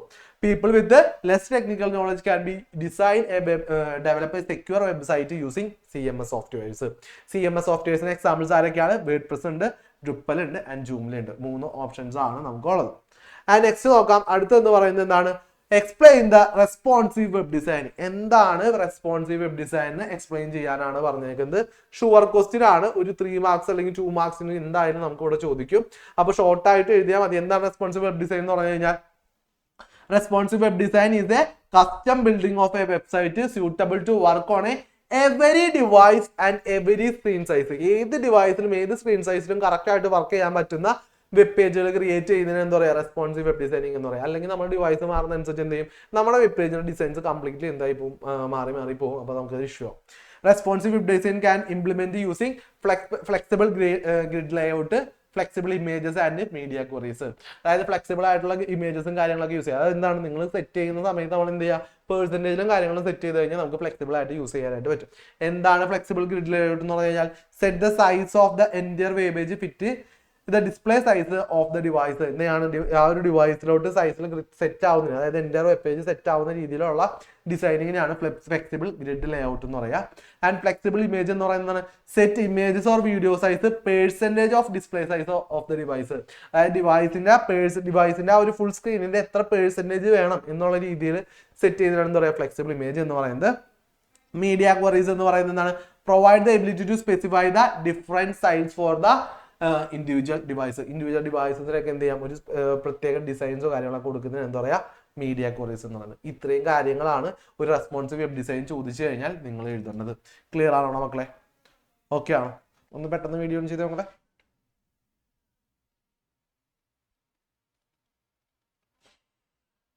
ഓക്കേടാ, സ്റ്റാർട്ട് ചെയ്യാം. ഇന്ന് നമുക്ക് നെക്സ്റ്റ് വരുന്നത് DBMS ആണ്. DBMSും SQL എന്ന് പറയുന്ന 2 ചാപ്റ്ററും ഏറ്റവും കൂടുതൽ വെയിറ്റേജ് ഉള്ള ചാപ്റ്ററാണ്. 9 മാർക്സ് വരെ, 9 to 10 മാർക്സ് വരെ വെയിറ്റേജ് കാണിക്കുന്ന ഒരു ചാപ്റ്ററാണ്. 2 ചാപ്റ്റേഴ്സും കുറച്ച് ഇമ്പോർട്ടൻ്റ് ആയിട്ടുള്ള ചാപ്റ്റേഴ്സ് ആണ്.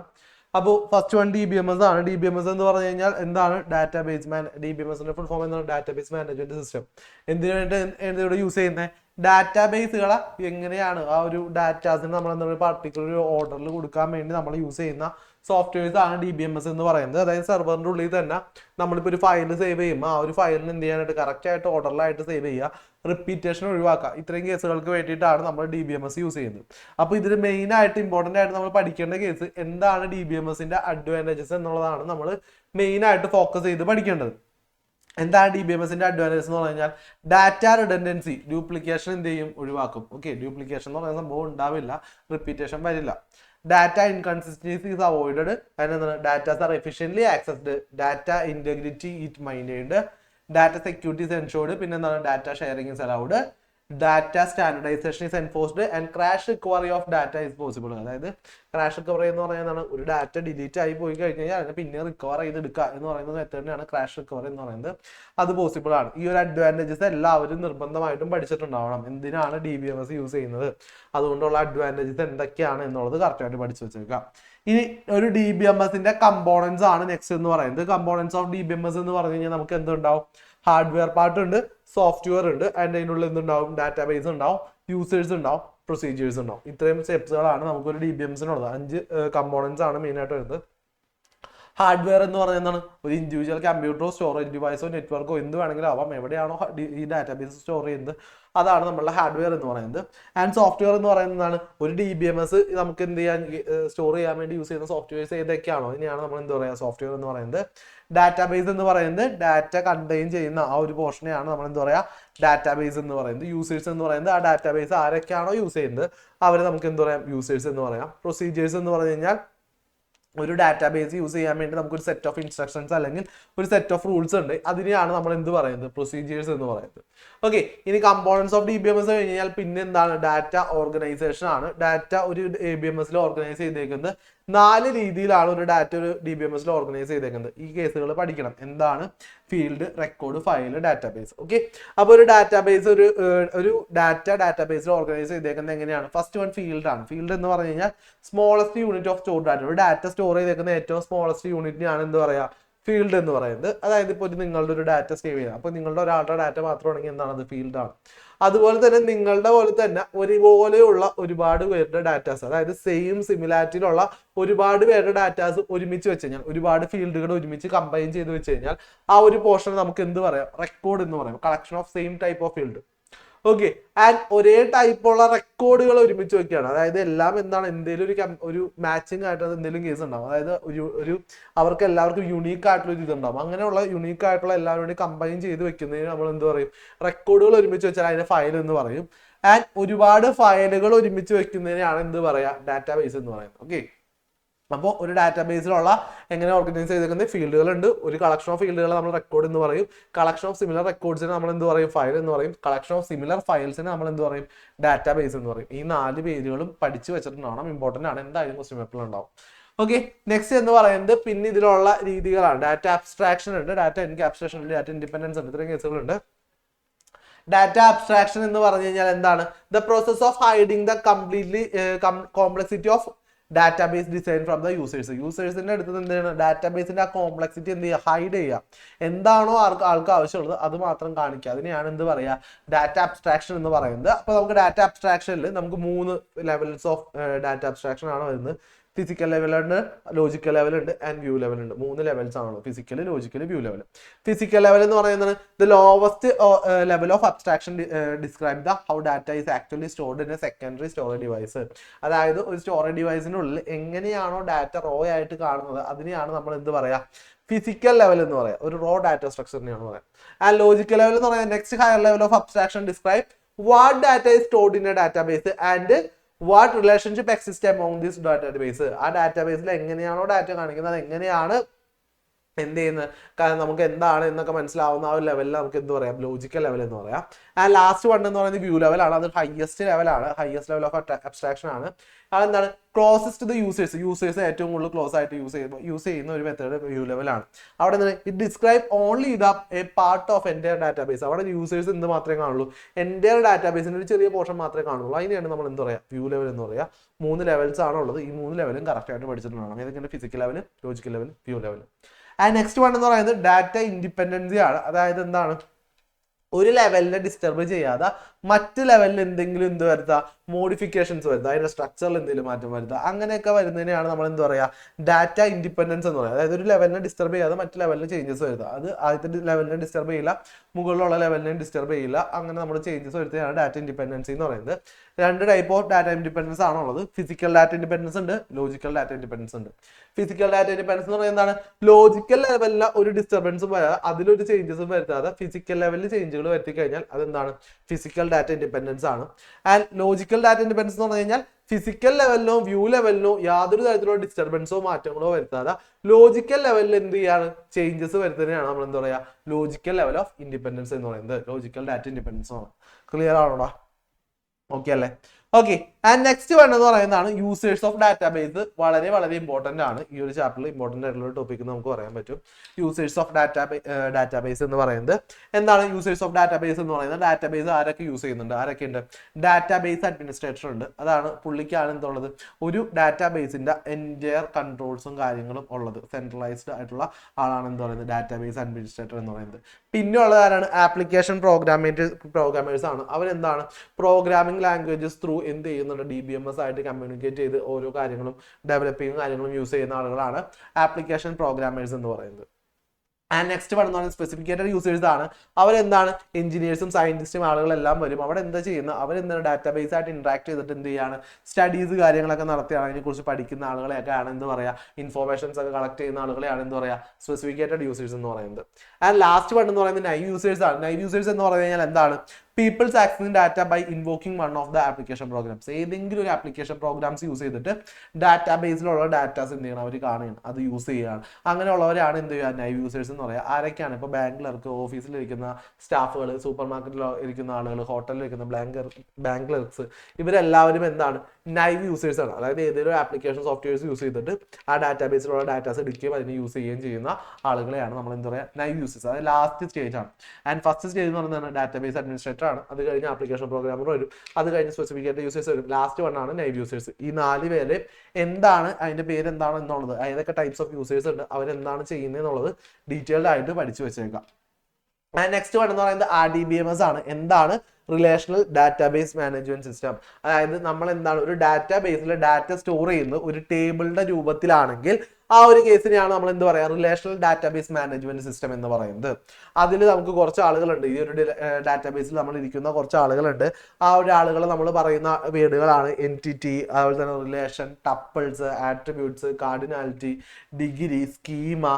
ഇതൊക്കെ എന്താണ്, ആ ഓരോ ആ റിലേഷനിൽ ഇരിക്കുന്ന ഡാറ്റയിൽ നമ്മൾ പറയുന്ന വേർഡ്സ് ആണ്. ഈ വേർഡ്സ് എല്ലാം നിങ്ങൾ അറിഞ്ഞിരിക്കണം. നെക്സ്റ്റ് ഒന്നിട്ട് സർ, ഏതൊക്കെയാണ് എൻറ്റിറ്റി എന്ന് പറയുന്നത്? എൻറ്റിറ്റി എന്ന് പറയുന്നത് it is A person or thing in the real world that is distinguish from the others. For example, each students is an entity. ഒരു സ്കൂളിലെ ഓരോ സ്റ്റുഡൻസ് ഒരു എൻറ്റിറ്റി ആണ്. അതായത് എന്താണ്, യുണീക്ക് ആയിട്ട് നിൽക്കുന്ന ആ ഒരു ആഴത്തിനാണ് നമ്മൾ എന്താ പറയുക, എൻറ്റിറ്റി എന്ന് പറയുക. അതായത് ഒരു ടേബിളിൽ നമ്മൾ എന്തൊക്കെ കണ്ടിട്ടുണ്ട് അതെല്ലാം എന്താണ്, എൻറ്റിറ്റീസ് ആണ്. ആൻഡ് റിലേഷൻ എന്ന് പറഞ്ഞാൽ എന്താണ്, ടേബിളിനെ പറയുന്ന മറ്റൊരു പേരാണ് എന്ത്, റിലേഷൻ എന്ന് പറയുന്നത്. ആൻഡ് ടപ്പിൾ എന്ന് പറയുന്നതാണ് the rose in a relation. അതായത് ഒരു റിലേഷനിലുള്ള റോസിനെയാണ് നമ്മൾ എന്ത് പറയുക, ടപ്പിൾ എന്ന് പറയുക. ആട്രിബ്യൂട്ട് എന്ന് പറഞ്ഞാൽ എന്താണ്, ഒരു ടേബിളിലുള്ള കോളത്തിനെ പറയുന്ന പേരാണ് ആട്രിബ്യൂട്ട് എന്ന് പറയുന്നത്. ഡാറ്റാബേസിന്റെ കേസിൽ ടേബിളിലെ കോളത്തിനെ പറയുന്ന പേരാണ് ആട്രിബ്യൂട്ട്സ് എന്ന് പറയുന്നത്. ആൻഡ് ഡിഗ്രി എന്ന് പറയുന്നത് എന്താണ്, നമ്പർ ഓഫ് ആട്രിബ്യൂട്ട്സ്. അതായത് എത്ര കോളംസ് ഉണ്ടോ ആ കോളംസിനെ ഡിഫൈൻ ചെയ്യുന്നതാണ് ആട്രിബ്യൂട്ട്സ്. ആൻഡ് കാർഡിനാലിറ്റി എന്ന് പറയുന്നത് എന്താണ്, നമ്പർ ഓഫ് റോസിനെ പറയുന്ന പേരാണ് എന്ത്, കാർഡിനാലിറ്റി എന്ന് പറയുന്നത്. നമ്പർ ഓഫ് ടപ്പിൾസ് എന്നും പറയുന്നത്, നമുക്ക് നമ്പർ ഓഫ് ടപ്പിൾസിനെ പറയുന്ന പേരാണ് കാർഡിനാലിറ്റി എന്ന് പറയുന്നത്.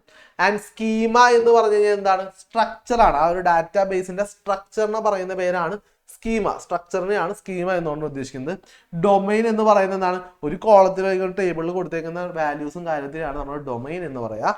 ആൻഡ് ലാസ്റ്റ് വൺ ഇൻസ്റ്റൻസ് ആണ്. ഇൻസ്റ്റൻസ് എന്ന് പറയുന്നത് ഒരുപോലെയുള്ള ഡീറ്റെയിൽസ് അടങ്ങുന്ന ഒരു സെറ്റ് ഓഫ് ടപ്പിൾസ് അല്ലെങ്കിൽ ഒരു സെറ്റ് ഓഫ് റോസിനെയാണ് നമ്മൾ എന്ത് പറയാ, ഇൻസ്റ്റൻസ് എന്ന് പറയുന്നത്. ഒരു ഇൻസ്റ്റന്റ് എന്ന് പറയുന്നത് എന്താണ്, ആ ഒരു സെറ്റ് ഓഫ് റോസിനെ അടങ്ങിയാണ് നമ്മൾ എന്താ പറയാ, ഇൻസ്റ്റൻസ് എന്ന് പറയുന്നത്. ഇത്രയും കേസസ് എന്ത് ചെയ്യണം, ഈ പേരുകൾ എന്താണെന്നുള്ള ഡീറ്റെയിൽഡ് ആയിട്ട് മനസ്സിലാക്കി വെച്ചേക്കാം.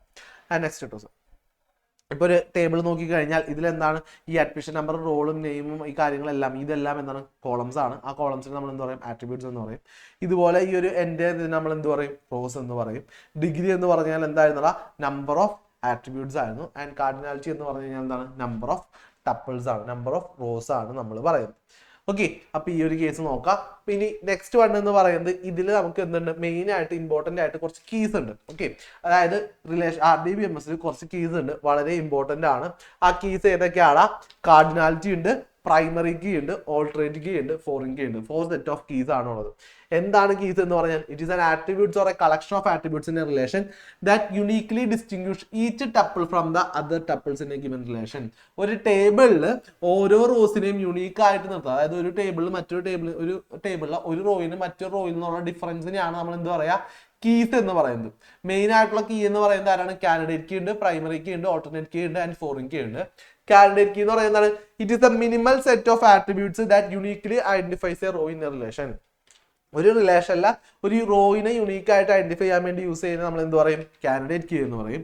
ആൻഡ് നെക്സ്റ്റ് വൺ എന്ന് പറയുന്നത് പ്രൈമറി കീ ആണ്. It's one of the candidate key chosen to uniquely identify the tuple. അതായത് ഒരു റോയിനെ നമുക്ക് എന്താണ്, ഒരു യുണീക്ക് ആയിട്ട് ഐഡന്റിഫൈ ചെയ്യാൻ വേണ്ടി, ഒരു റോയിനെ നമുക്ക് യുണീക്ക് ആയിട്ട് ഐഡന്റിഫൈ, ഇപ്പം നിങ്ങളുടെയൊക്കെ റോൾ നമ്പർ എന്ന് പറയുന്നത് ഒരു യുണീക്ക് കീ ആണ്, പ്രൈമറി കീ ആണ്. അതിനെയാണ് നമ്മൾ എന്താ പറയുക, പ്രൈമറി കീ. ഒരാളെ യുണീക്ക് ആയിട്ട് ഐഡന്റിഫൈ ചെയ്യാൻ വേണ്ടിയിട്ട് നമ്മൾ യൂസ് ചെയ്യുന്നതാണ് പ്രൈമറി കീ എന്ന് പറയുന്നത്. ആൻഡ് ഓൾട്ടർനേറ്റ് കീ എന്ന് പറയുന്നത് എന്താണ്? പ്രൈമറി കീ അല്ലാത്ത ബാക്കി എല്ലാ കാൻഡിഡേറ്റ് കീനെയും നമ്മൾ കോമൺ ആയിട്ട് വിളിക്കുന്ന പേരാണ് എന്ത്? ഓൾട്ടർനേറ്റ് കീ എന്ന് പറയുന്നത്. ആൻഡ് ലാസ്റ്റ് വൺ എന്ന് പറയുന്നത് ഫോറിൻ കീ എന്ന് പറയും. ഫോറിൻ കീ എന്ന് പറയുന്നത് എന്താണ്? ഒരു ടേബിൾ, 2 ടേബിൾസ് ഉണ്ടെന്ന് വിചാരിക്കുക. ഒരു ടേബിളിലെ ഓൾട്ടർനേറ്റ് കീ മറ്റൊരു ടേബിളിന്റെ പ്രൈമറി കീ ആയിട്ട് വർക്ക് ചെയ്യാണ്. 2 ടേബിൾസ് ഉണ്ട് നിങ്ങളുടെ. അതിൽ ഒരു ടേബിളിൽ, നമ്മുടെ മെയിൻ ടേബിളിലെ ഒരു ഓൾട്ടർനേറ്റ് കീ ആണത്. പക്ഷെ അത് മറ്റൊരു ടേബിളിലോട്ട് നോക്കി കഴിയുമ്പോൾ അതിന്റെ പ്രൈമറി കീ ആയിട്ട് വർക്ക് ചെയ്യുന്നുണ്ടെങ്കിൽ അതിനെ നമ്മൾ എന്ത് പറയും? ഫോറിൻ കീ എന്ന് പറയും. ഒന്നിന്റെ ഓൾട്ടർനേറ്റ് കീ മറ്റൊരു ടേബിളിന്റെ പ്രൈമറി കീ ആണെങ്കിൽ അതിന് പറയുന്ന പേരാണ് ഫോറിൻ കീ എന്ന് പറയുന്നത്. ഇനി പിന്നെ നിങ്ങൾക്ക് അതിലുള്ളത് ഇതിന്റെ റിലേഷണൽ ഓൾജിബ്രാസ് ആണ്. അതായത് നിങ്ങൾക്ക് ഈ ഒരു ഡാറ്റാബേസ് യൂസ് ചെയ്തിട്ടുള്ള റിലേഷണൽ ഓൾജിബ്രാസ് ഏതൊക്കെയാണ് എന്ന് ചോദിക്കും. ഏതൊക്കെയാണ് നമുക്കുള്ളത്? സെലക്ട് ഉണ്ട്, പ്രൊജക്റ്റ് ഉണ്ട്, യൂണിയൻ ഉണ്ട്, ഇന്റർസെക്ഷൻ ഉണ്ട്, സെറ്റ് ഡിഫറൻസ് ഉണ്ട്, കാർട്ടീഷ്യൻ പ്രൊഡക്റ്റ് ഉണ്ട്. ഇത്രയും കാര്യങ്ങളാണ് നമുക്കുള്ളത്. ഇപ്പോൾ റിലേഷണൽ ഓൾജിബ്ര എന്ന് പറയുന്നത് എന്താണ്? നിങ്ങളിപ്പോൾ ബാക്കിയുള്ള പ്രോഗ്രാമിംഗ് ലാംഗ്വേജിലൊക്കെ ഓരോ ഓപ്പറേഷൻസ് ചെയ്യുന്ന അരിത്തമെറ്റിക് ഓപ്പറേഷൻ, ലോജിക്കൽ ഓപ്പറേഷൻ ഒക്കെ പോലെ ഇവിടെ ഉള്ള ഓപ്പറേഷൻ ആണ് ഇത് റിലേഷണൽ ഓൾജിബ്ര എന്ന് പറയുന്നത്. ഫസ്റ്റ് വൺ എന്ന് പറയുന്നത് ആരാണ്? സെലക്ട് ആണ്. ഓക്കെ, നെക്സ്റ്റ് ഉണ്ടോ? സെലക്ട് എന്ന് പറയുന്നത് എന്താണ്? It is used to select a row from a relation satisfy the given condition. ഒരു പർട്ടിക്കുലർ കണ്ടീഷൻ കൊടുത്തിട്ട് ആ കണ്ടീഷനിലുള്ള ഒരു ടേബിളിലെ റോയിന് ചൂസ് ചെയ്യാൻ വേണ്ടി നമ്മൾ യൂസ് ചെയ്യുന്നതാണ് സെലക്ട് ഓപ്പറേഷൻ എന്ന് പറയുന്നത്. അതിന്റെ സിൻടാക്സ് പഠിച്ചു വെച്ചാൽ എങ്ങനെ കൊടുക്കുക? സിഗ്മ കൊടുക്കും, കണ്ടീഷൻ കൊടുക്കും, റിലേഷന്റെ പേര് കൊടുക്കും. ഓക്കെ, സിഗ്മ കൊടുക്കും, കണ്ടീഷൻ കൊടുക്കും, റിലേഷന്റെ പേര് എന്ന് പറഞ്ഞാൽ ടേബിളിന്റെ നെയിം കൊടുക്കുക. അതാണ് select operation. And next one എന്ന് പറയുന്നത് പ്രൊജക്ട് ഓപ്പറേഷൻ ആണ്. പ്രൊജക്ട് ഓപ്പറേഷൻ എന്ത് വേണ്ട? It select A certain attribute from the table and forms A new relation. എന്ത് ചെയ്യാം? നമുക്കൊരു ടേബിളിൽ ഒരുപാട് ആട്രിബ്യൂട്ട്സ് ഉണ്ടാവും, അതായത് ഒരുപാട് കോളംസും കാര്യങ്ങളും ഉണ്ടാവും.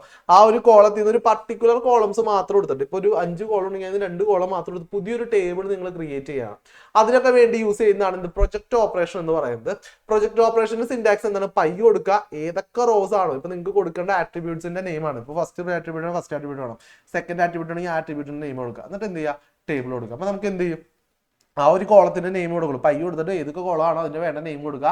എന്നിട്ട് റിലേഷന്റെ പേര് കൊടുത്ത് നമുക്ക് ആ ഒരു കോളംസ് മാത്രം ചൂസ് ചെയ്തിട്ട് പുതിയൊരു ടേബിൾ നിങ്ങൾക്ക് എന്ത് ചെയ്യും? ക്രിയേറ്റ് ചെയ്ത് നമുക്ക് തരും. അതാണ് നമ്മളുടെ പ്രൊജക്ട് ഓപ്പറേഷൻ എന്ന് പറയുന്നത്. ആൻഡ് നെക്സ്റ്റ് വൺ എന്ന് പറയുന്നത് യൂണിയൻ ഓപ്പറേഷൻ ആണ്. യൂണിയൻ ഓപ്പറേഷൻ എന്ന് പറയുന്നതാണ് ഇപ്പൊ 2 ടേബിൾ ഒക്കെ ഉണ്ടെങ്കിൽ ആ 2 ടേബിൾസിനെ തമ്മിൽ കമ്പൈൻ ചെയ്ത് ഒരു പുതിയ വലിയ ടേബിൾസ് ക്രിയേറ്റ് ചെയ്യുക. അതിനെയാണ് എന്ത് പറയാ? യൂണിയൻ ഓപ്പറേഷൻ എന്ന് പറയുന്നത്.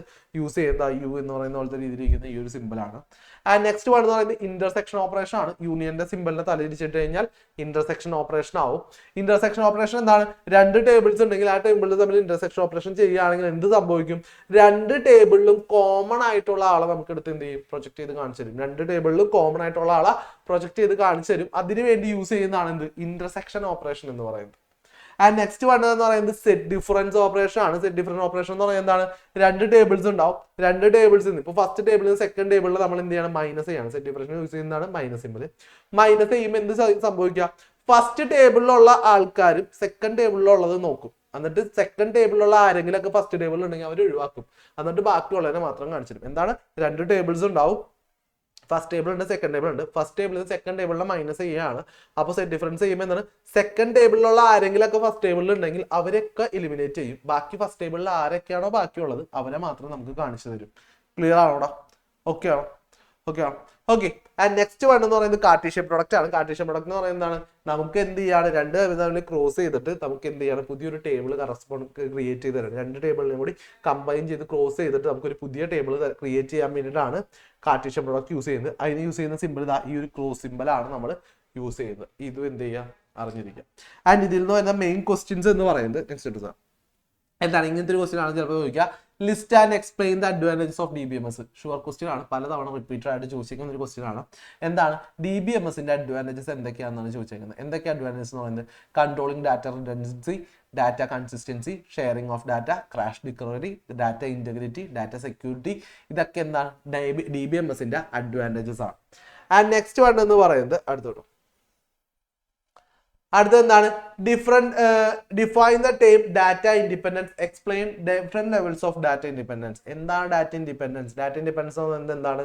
ഒരു ഡാറ്റാബേസിനെ മോഡിഫൈ ചെയ്തിട്ട് അതിന്റെ യൂസേഴ്സിന് വേണ്ട കാര്യങ്ങൾ കാണിച്ചു കൊടുക്കുക എന്നുള്ളതാണ് ഡാറ്റ ഇൻഡിപെൻഡൻസ് എന്ന് പറയുന്നത്. അതിന് 3 ലെവൽസ് ആണുള്ളത്. ആരൊക്കെ? ഫിസിക്കൽ ലെവൽ ഉണ്ട്, ലോജിക്കൽ ലെവൽ ഉണ്ട്. ഫിസിക്കൽ ലെവൽ ഉണ്ട്, logical level of independence. 2 levels ആണ് നമുക്കുള്ളത്.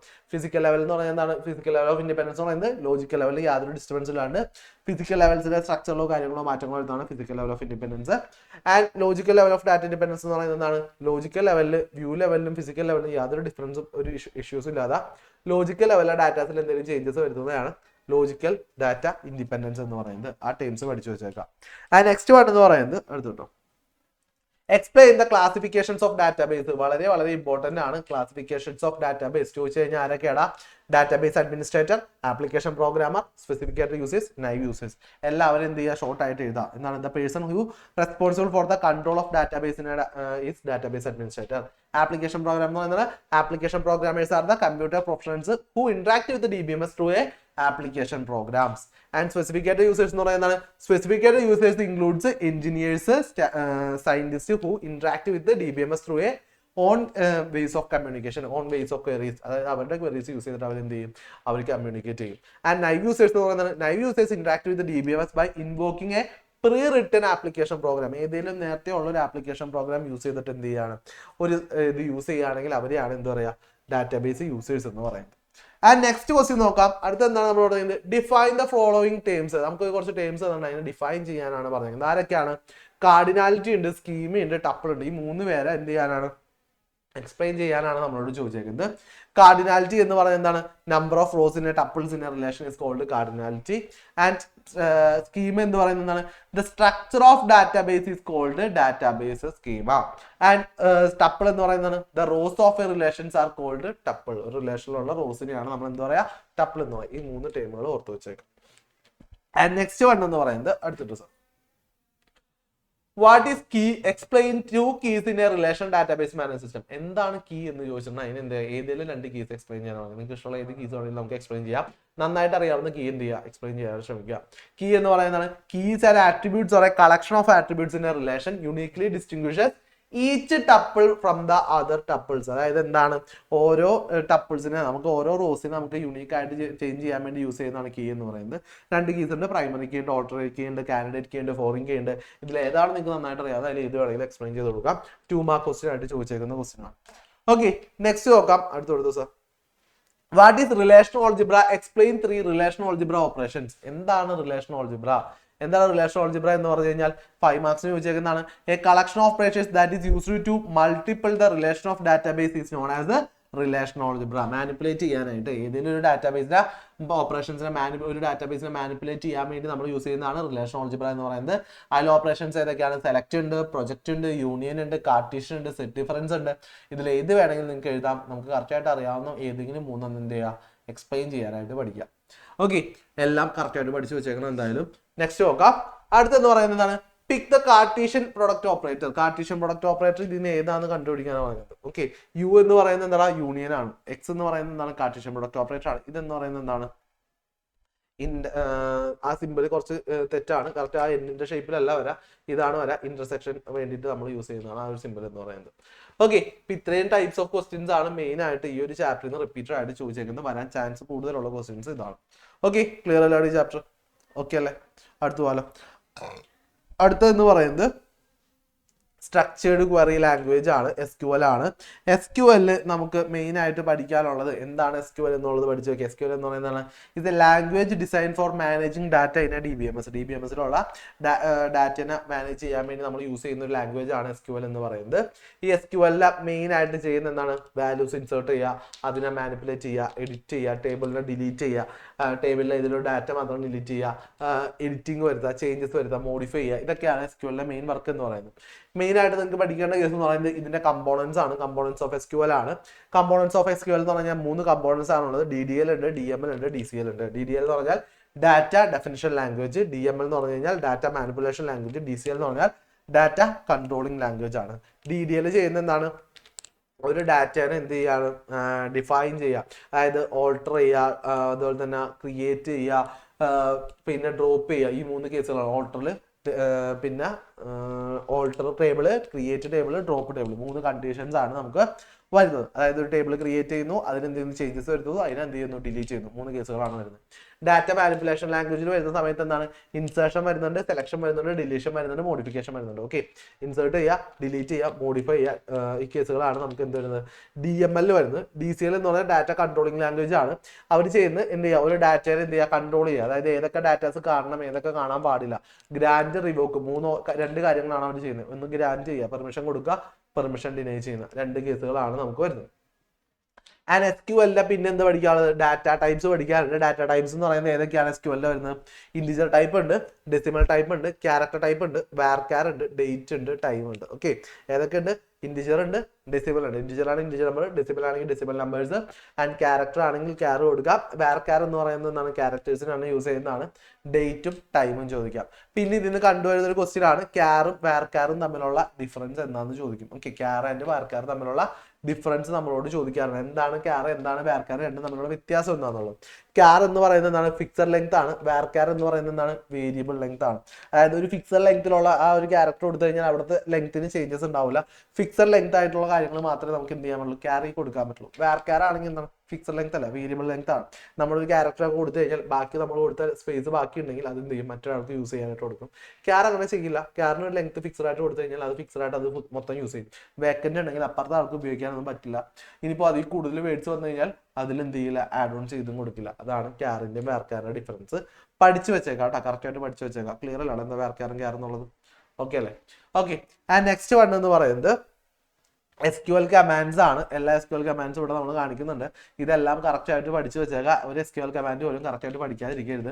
SQL കമാൻഡ്സ് എന്താണ്? Create table. എന്തിനു വേണ്ടി? ടേബിൾ ക്രിയേറ്റ് ആയിട്ടുള്ളതാണ്. എന്താ സിൻടാക്സ്? ക്രിയേറ്റ് ടേബിൾ കൊടുക്കുക, ടേബിൾ നെയിം കൊടുക്കുക, column name, data type, constraints കൊടുക്കുക. കൺസ്ട്രെയിൻസ് ആരൊക്കെ ഉള്ളത്? പ്രൈമറിക്ക് ഉണ്ട്, ഓട്ടോ ഇൻക്രിമെന്റ് ഉണ്ട്, നോട്ട് നൾ ഉണ്ട്, യുണീക്ക് ഉണ്ട്, ഡിഫോൾട്ട് ഉണ്ട്.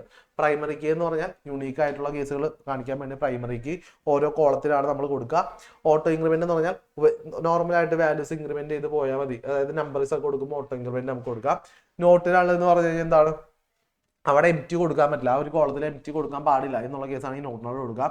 യുണീക്ക് ആണെങ്കിൽ നമുക്ക് യുണീക്ക് ആയിട്ടുള്ള ഡാറ്റ കാണിക്കാനായിട്ട് യുണീക്ക് കൊടുക്കാം. ഡിഫോൾട്ട് എന്ന് പറയുന്നത് എന്താണ്? ഡിഫോൾട്ട് വാല്യൂസും കാര്യങ്ങളൊക്കെ കൊടുക്കാനായിട്ട് നമുക്ക്, അതായത് ഒരു ജെൻഡർ ഒക്കെ കൊടുക്കുമ്പോൾ ഇപ്പോൾ ഫില്ല് ചെയ്തില്ലെങ്കിൽ ഓട്ടോമാറ്റിക് ഫില്ല് ചെയ്യാനായിട്ടൊക്കെ വാല്യൂ സെറ്റ് ചെയ്യാൻ ഡിഫോൾട്ട് യൂസ് ചെയ്യാം. ആൻഡ് ഓൾട്ടർ ടേബിൾ എന്തിനാ? ഒരു ടേബിളിൽ എന്തെങ്കിലും ചേഞ്ചസ്, സ്ട്രക്ചറിൽ എന്തെങ്കിലും ചേഞ്ചസ് കാര്യങ്ങൾ വരുത്താൻ വേണ്ടിയിട്ടാണ് ഓൾട്ടർ ടേബിൾ കൊടുക്കുന്നത്. എങ്ങനെ കൊടുക്കുക? ഓൾട്ടർ ടേബിൾ കൊടുക്കുക, ടേബിൾ നെയിം കൊടുക്കുക, ആഡ് ഓർ മോഡിഫൈ രണ്ട് വേണമെങ്കിലും യൂസ് ചെയ്യാം. ആഡ് യൂസ് ചെയ്യാം, മോഡിഫൈ യൂസ് ചെയ്യാം. എന്നിട്ട് എന്താണ്? കോളം നെയിം കൊടുക്കുക, ഡാറ്റ ടൈപ്പ് കൊടുക്കുക, കൺസ്ട്രെയിൻ കൊടുക്കുക. ഓക്കെ, ഏതാണ് കൊടുക്കേണ്ടത് അതിന്റെ അനുസരിച്ചുള്ള വാല്യൂസ് നമുക്ക് കൊടുക്കാനായിട്ട് പറ്റും. ഇനി ഇതിന്റെ വേറെ രണ്ട് ഓപ്ഷനാണ് ഡ്രോപ്പും റിനെയിമും വരുന്നത്. അവരുടെ വാല്യൂ ഡ്രോപ്പ് ചെയ്യുക, റിനെയിം ചെയ്യുക എന്നുള്ളത്. ഓക്കെ, ഡ്രോപ്പ് ടേബിൾ എന്ന് പറഞ്ഞാൽ എൻ്റെ ടേബിൾ ഡിലീറ്റ് ചെയ്യാനാണ് ഡ്രോപ്പ് കൊടുക്കുന്നത്. ഡിലീറ്റ് എന്ന് പറയുന്നത് ഏതെങ്കിലും ഒരു കാര്യം മാത്രം ഡിലീറ്റ് ചെയ്യാനാണ് ഡിലീറ്റ് കൊടുക്കുക. ഡ്രോപ്പ് കൊടുത്തു കഴിഞ്ഞാൽ ഫുൾ ടേബിൾ എന്ത് ചെയ്യുമ്പോൾ ഡിലീറ്റ് ആയിപ്പോൾ. ഒരു വാല്യൂസ് ഇൻസേർട്ട് ചെയ്യാൻ വേണ്ടി പിന്നെ നമ്മൾ യൂസ് ചെയ്യുന്നതാണ് ഇൻസേർട്ട് ഇൻറ്റു എന്ന് പറയുന്നത്. ടേബിളിലോട്ട് വാല്യൂസ് ഇൻസേർട്ട് ചെയ്യാൻ ഇൻസേർട്ട് ഇൻറ്റു എന്ന് യൂസ് ചെയ്യുക. സെലക്ട് ചെയ്യാൻ വേണ്ടി എന്ത് ചെയ്യുക? സെലക്ട് ഫ്രം എന്നുള്ള രീതിയിലാണ് നമ്മൾ യൂസ് ചെയ്യുക. സെലക്ട് ടേബിൾ നെയിം അല്ലെങ്കിൽ കോളം നെയിം കൊടുക്കുക, ഫ്രം കൊടുത്തിട്ട് ടേബിൾ നെയിം കൊടുക്കുക. ഇതിൽ തന്നെ നമ്മൾ എന്ത് ചെയ്യണം? കണ്ടീഷൻസ് കൊടുക്കാനാണ് എന്ത് ചെയ്യുക? വേർ കൊടുക്കുക. ഇപ്പൊ ഇന്ന രീതിയിലുള്ള ടേബിൾ മാത്രം മതി എന്നൊക്കെ കൊടുക്കണമെങ്കിൽ നമുക്ക് ആരെ കൊടുക്കാം? ഇവിടെ വേർ കണ്ടീഷൻ എന്ന് പറഞ്ഞ ആളെയും കൂടി കൊടുക്കാനായിട്ട് പറ്റും. പിന്നെ ഇതിനെ ഓർഡർ ആക്കാൻ വേണ്ടിയിട്ട് ഓർഡർ ബൈ എന്ന് പറഞ്ഞ ക്ലോസ് നമ്മൾ കൊടുക്കുന്നുണ്ട്. ഗ്രൂപ്പ് ചെയ്യാനായിട്ട് ഗ്രൂപ്പ് ബൈ എന്ന് പറഞ്ഞ ക്ലോസ് നമ്മൾ കൊടുക്കുന്നുണ്ട്. പിന്നെ നമ്മൾ യൂസ് ചെയ്യുന്ന ഒരു ക്ലോസ് ആണ് ഹാവിങ്. ഇതൊക്കെ എന്താണ്? ക്ലോസുകളാണ്. അതായത് ഈ സെലക്ടിന്റെ ഉള്ളിൽ തന്നെ വരുന്ന സബ് ആയിട്ടുള്ള ക്ലോസുകളാണ്. നെക്സ്റ്റ് ഒന്ന് കാണിച്ചു സാർ. നമുക്ക് ഓർഡർ ബൈ എന്ന് പറഞ്ഞ ക്ലോസ് ഉണ്ട്, ഗ്രൂപ്പ് ബൈ ഉണ്ട്, ഹാവിംഗ് ഉണ്ട്. ഇതൊക്കെ എന്താണ്? ഒരു ഓർഡർ ബൈ എന്ന് പറഞ്ഞാൽ ഒരു ഓർഡറിലാക്കാം, ഡിസെൻഡിങ് ഓർ അസെൻഡിങ് ഓർഡറിലാക്കാം. ഗ്രൂപ്പ് ബൈ എന്ന് പറഞ്ഞു കഴിഞ്ഞാൽ ഒരേ ടൈപ്പിലുള്ള ഗ്രൂപ്പ് ആക്കാം. പിന്നെ ഹാവിംഗ് എന്ന് പറഞ്ഞാൽ നമുക്ക് ഉണ്ടോ ഇല്ലയോ എന്നുള്ള കേസുകളൊക്കെ വരുന്നുണ്ട് കൊടുക്കാനായിട്ടാണ് ഹാവിംഗ് യൂസ് ചെയ്യുന്നത്. ആൻഡ് നെക്സ്റ്റ് വൺ എന്ന് പറയുന്നത് രണ്ട് കോളംസ് ആണ്, അപ്ഡേറ്റും ഡിലീറ്റും. അപ്ഡേറ്റ് എന്ന് പറയുന്നത് ടേബിളിൽ എന്ത് ചെയ്യുക? അപ്ഡേറ്റ് ചെയ്യുക, എന്തെങ്കിലും വാല്യൂസിനെ മാറ്റുക, പുതിയൊരു വാല്യൂ ആയിട്ട് ചേഞ്ച് ചെയ്യുക. അതിനാണ് അപ്ഡേറ്റ് യൂസ് ചെയ്യുന്നത്. ആൻഡ് ഡിലീറ്റ് എന്ന് പറയുന്നത് ആ ഒരു എൻ്റെ ടേബിളിലെ ഡിലീറ്റ് ചെയ്ത് കളയുക, അതിന് വേണ്ടിയിട്ടാണ് ഡിലീറ്റ് കൊടുക്കുന്നത്. ഈ ഒരു കണ്ടീഷൻസ് പഠിച്ചു വയ്ക്കുക.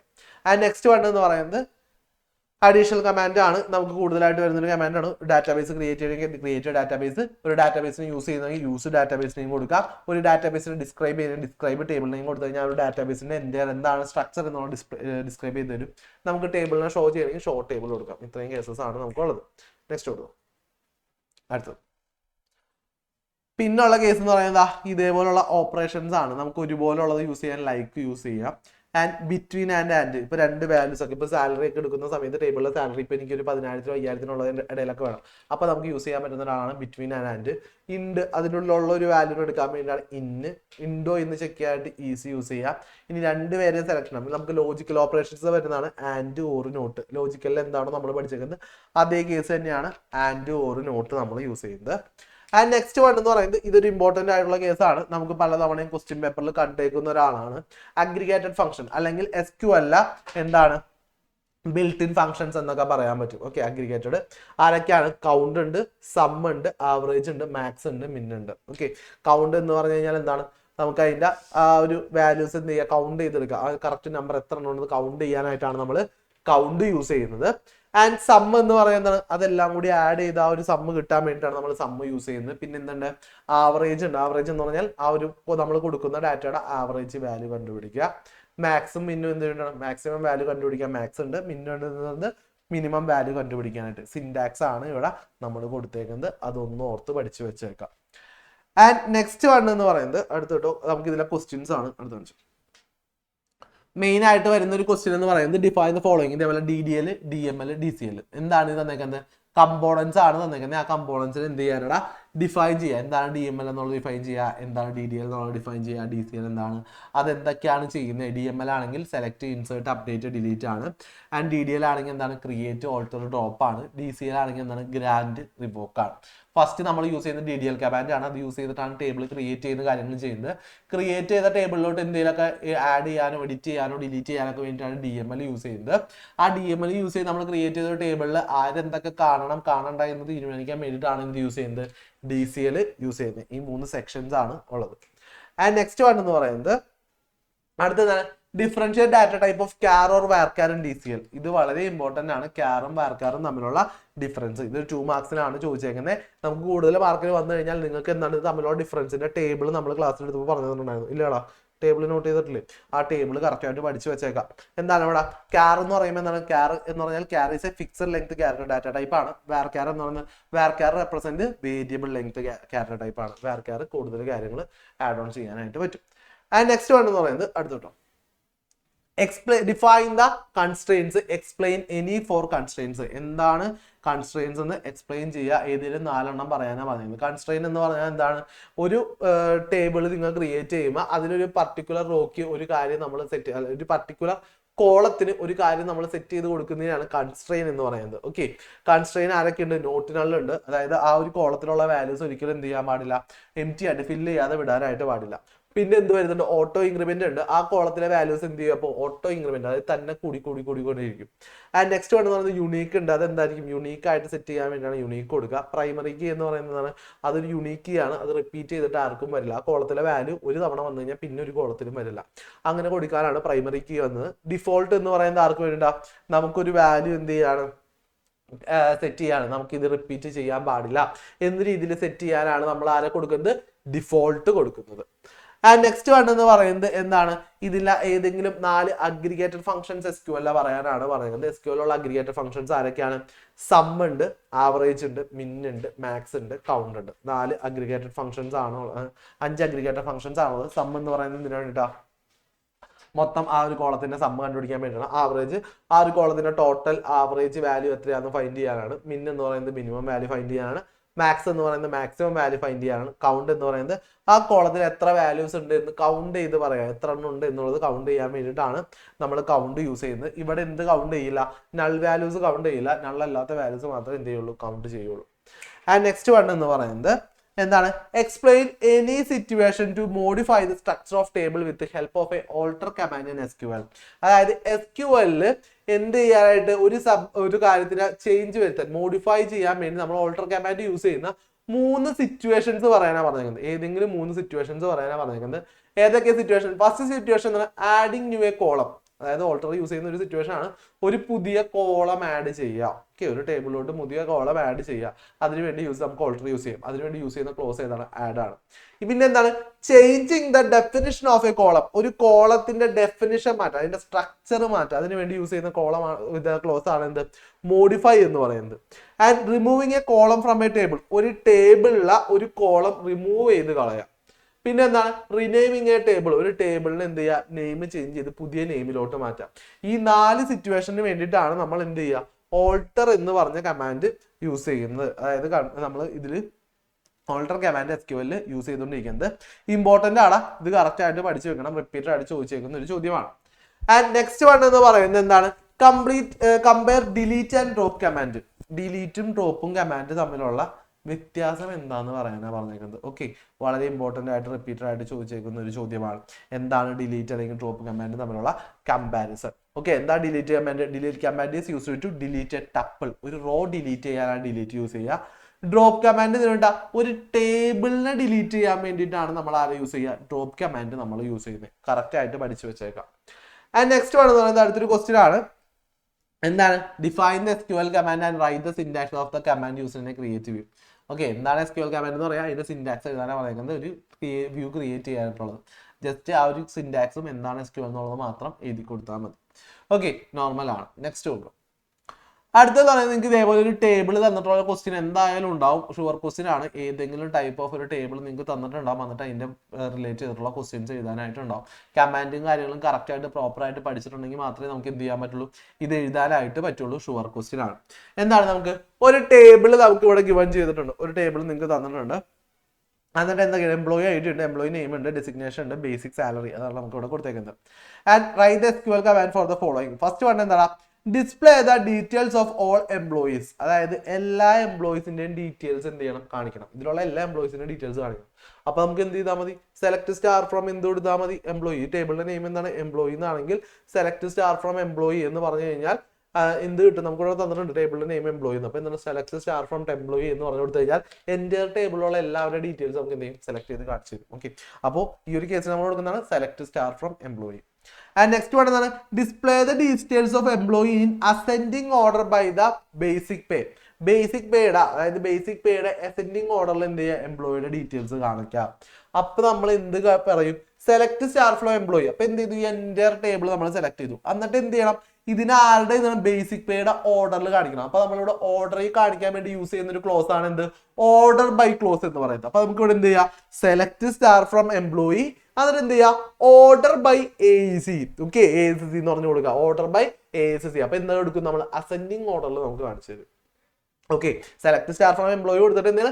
ഓർഡർ ബൈ ASC അല്ലെങ്കിൽ ഓർഡർ ബൈ ബേസിക് ASC എന്ന് പറഞ്ഞു കൊടുക്കുക. ഓർഡർ ബൈ ബേസിക് ASC എന്ന് പറയുമ്പോൾ ബേസിക് എന്ന് പറഞ്ഞ കോളത്തിന്റെ അസെൻഡിങ് ഓർഡറിൽ എത്തിയും നമുക്ക് ആ ഒരു ഡാറ്റാസ് കാണിച്ചു തരും. ആൻഡ് നെക്സ്റ്റ് വൺ എന്താണ്? Display the name and designation of employee whose name start with A. എന്താ പറഞ്ഞേക്കണം മക്കളെ? Display the name and designation of employees whose name start with എയിൽ സ്റ്റാർട്ട് ചെയ്യുന്ന എംപ്ലോയീസിയുടെ നെയിമും ഡെസിഗ്നേഷനും മാത്രം കാണിക്കാനാണ് പറഞ്ഞേക്കുന്നത്. അപ്പൊ നമുക്ക് എന്താണ്? സെലക്ട് ആരൊക്കെ കാണിക്കണം? എംപ്ലോയിയുടെ നെയിം കാണിക്കണം, ഡെസിഗ്നേഷൻ കാണിക്കണം. ഇത് രണ്ടും മാത്രമേ കാണിക്കണം. Name and designation of employee ആണ്. അപ്പൊ നമുക്ക് എന്താണ്? സെലക്ട് എംപ്ലോയി നെയിം, പിന്നെ എന്ത് കൊടുക്കുക? Employee name and designation. Employee name designation രണ്ടും കൊടുക്കുക. സെലക്ട് എംപ്ലോയി നെയിം കൊടുത്തു, ഡെസിഗ്നേഷൻ കൊടുത്തു. ഫ്രം എന്ത് കൊടുക്കുക? ടേബിളിന്റെ നെയിം എന്താണ്? എംപ്ലോയി എന്ന് പറഞ്ഞു കൊടുത്തു. ഓക്കെ, അപ്പൊ നമുക്ക് എന്ത് ചെയ്യും? എംപ്ലോയിയുടെ നെയിമും ഡെസിഗ്നേഷൻ എന്ന് പറഞ്ഞ രണ്ട് കോളം മാത്രം സെലക്ട് ചെയ്തു. ഇനി എന്തും കൂടി പറഞ്ഞിട്ടുണ്ട്? സ്റ്റാർട്ട് വിത്ത് A എന്ന് കൊടുത്തിട്ടുണ്ട്. എയിൽ സ്റ്റാർട്ട് ചെയ്യണം. എയിൽ സ്റ്റാർട്ട് ചെയ്യണമെങ്കിൽ നമുക്ക് എന്താണ്? വേർ കൊടുക്കുക, വേർ കേസ് കൊടുക്കുക. ഒരു കേസ് കണ്ടീഷൻ വന്നു കഴിഞ്ഞാൽ വേർ കേസ് കൊടുക്കുക. വേർ കൊടുത്തിട്ട് എന്ത് ചെയ്യുക? എംപ്ലോയി നെയിം കൊടുക്കുക. എന്നിട്ട് എന്താണ്? എയിൽ തുടങ്ങുന്നത് മാത്രം വേണമെങ്കിൽ നമ്മൾ യൂസ് ചെയ്യുന്ന ഒരു ക്ലോസ് ആണ് ആര്? ലൈക്ക് എന്ന് പറയുന്നത്. ലൈക്ക് കൊടുത്തിട്ട് എന്ത് ചെയ്യുക? A കൊടുക്കുക. നെക്സ്റ്റ് ഒന്ന് കൊടുത്തു. നെക്സ്റ്റ് ഒന്ന് സ്ലൈഡ് ദാ ഇതുപോലെ എന്ത് കൊടുക്കുക? Select employee name designation from employee കൊടുക്കുക. വേർ എംപ്ലോയി നെയിം ലൈക്ക് എന്താണ്? A%. ലൈക്ക് A% എന്ന് പറഞ്ഞാൽ എന്താണ്? സ്റ്റാർട്ടിങ്ങിൽ A വരും. നമ്മൾ പല രീതി കൊടുക്കുന്നുണ്ട്. അതായത് പെർസെൻറ്റേജ് A എന്ന് പറഞ്ഞു കൊടുത്തു കഴിഞ്ഞാൽ എവിടെ വരും? എൻഡിൽ വരും. ഇൻ ബിറ്റ്വീനിൽ വരുന്ന ഇന്ന രീതി കൊടുക്കണം എന്നൊക്കെ പറഞ്ഞ് നമ്മൾ പഠിച്ചിട്ടുണ്ട്. ഇല്ലടാ, പഠിച്ചിട്ടില്ലേ? ഓർമ്മയില്ലാതെ? ഓക്കെ, ആ രീതിയിൽ എന്ത് ചെയ്യുക? കൊടുക്കാം. Okay, next question previous slide ആയിക്കുമെന്ന്. ആൻഡ് ഡി ക്വസ്റ്റ്യൻ എന്താണ്? Increase the basic pay of clerk by 33,000. എന്താ പറഞ്ഞേക്കടാ? ക്ലർക്കിന്റെ ബേസിക് പേ, അതായത് ഡെസിഗ്നേഷനിൽ ക്ലർക്കിന്റെ ബേസിക് പേ എന്താക്കുക? ഈ ഒരു ഇതില് 3,000 എന്ത് ചെയ്യുക? ഇൻക്രീസ് ചെയ്യാനാ പറഞ്ഞേക്കുന്നത്. അപ്പൊ എന്താ ഇവിടെ? അപ്ഡേറ്റ് ആണ് നിങ്ങൾ. ഓക്കെ, അപ്ഡേറ്റ് ചെയ്യണം. ഒരു വാല്യൂ അപ്ഡേറ്റ് ചെയ്യണം. അപ്പൊ എങ്ങനെ വരാം? നെക്സ്റ്റ് ഒന്നുണ്ടോ സർ? എന്ത് വരും? ദാ അപ്ഡേറ്റ് എംപ്ലോയി സെലക്ട് ബേസിക്, അതായത് ബേസിക് എന്ന് പറഞ്ഞ കോളം നമ്മൾ സെലക്ട് ചെയ്തു. അതിൽ എന്താ പറയുന്നത്? ബേസിക് പ്ലസ് 3,000 ആക്കണം. ബേസിക് പ്ലസ് 3,000 ആക്കാം. ആരുടെ മാത്രം? Where designation equal to clerk. Designation clerk വരുന്ന ആളുകളുടെ മാത്രം ബേസിക് എന്താണോ അത് കിടക്കുന്നത് അതിന്റെ കൂടെ എന്ത് ചെയ്യുക? 3,000 കൊടുക്കുക. ഇങ്ങനെയാണ് നമ്മൾ അപ്ഡേറ്റ് ചെയ്യുന്നത്. ക്ലിയർ ആണോ മക്കളെ? ഓക്കെ ആണോ? ഓക്കെ, പ്രീവിയസ് സ്ലൈഡ് ഒന്ന് കാണിച്ചു സാർ. എന്താണ് നമുക്ക് അടുത്ത ക്വസ്റ്റ്യൻ എന്താണ്? ഇനി ലാസ്റ്റ് വൺ എന്താണ്? Display all employees except manager and clerk. എന്താ പറയുക, എല്ലാ എംപ്ലോയീസിനും കാണിക്കണം. ആരെ മാത്രം കാണിക്കാനുള്ള? മാനേജറിനെയും ക്ലർക്കിനെയും മാത്രം കാണിക്കാൻ പാടില്ല. ബാക്കിയുള്ള എല്ലാവരെയും കാണിക്കണം. മാനേജറും ക്ലർക്കും ഒഴിച്ച് ബാക്കി എല്ലാവരെയും കാണിക്കണം. അപ്പൊ ഇങ്ങനെ എഴുതാം, രണ്ട് രീതിയിൽ അതിനെ എഴുതി കാണിക്കാൻ പറ്റും. നെക്സ്റ്റ് കേട്ടോ, എന്ത് ചെയ്യാം? Select employee name from employee where designation എന്താണ്? ഇന്ന് മാനേജർ ആൻഡ് ക്ലർക്ക്. ഓക്കെ, ഇന്ന് എന്ത് കൊടുക്കാം? മാനേജർ ആൻഡ് ക്ലർക്ക് കൊടുക്കാം.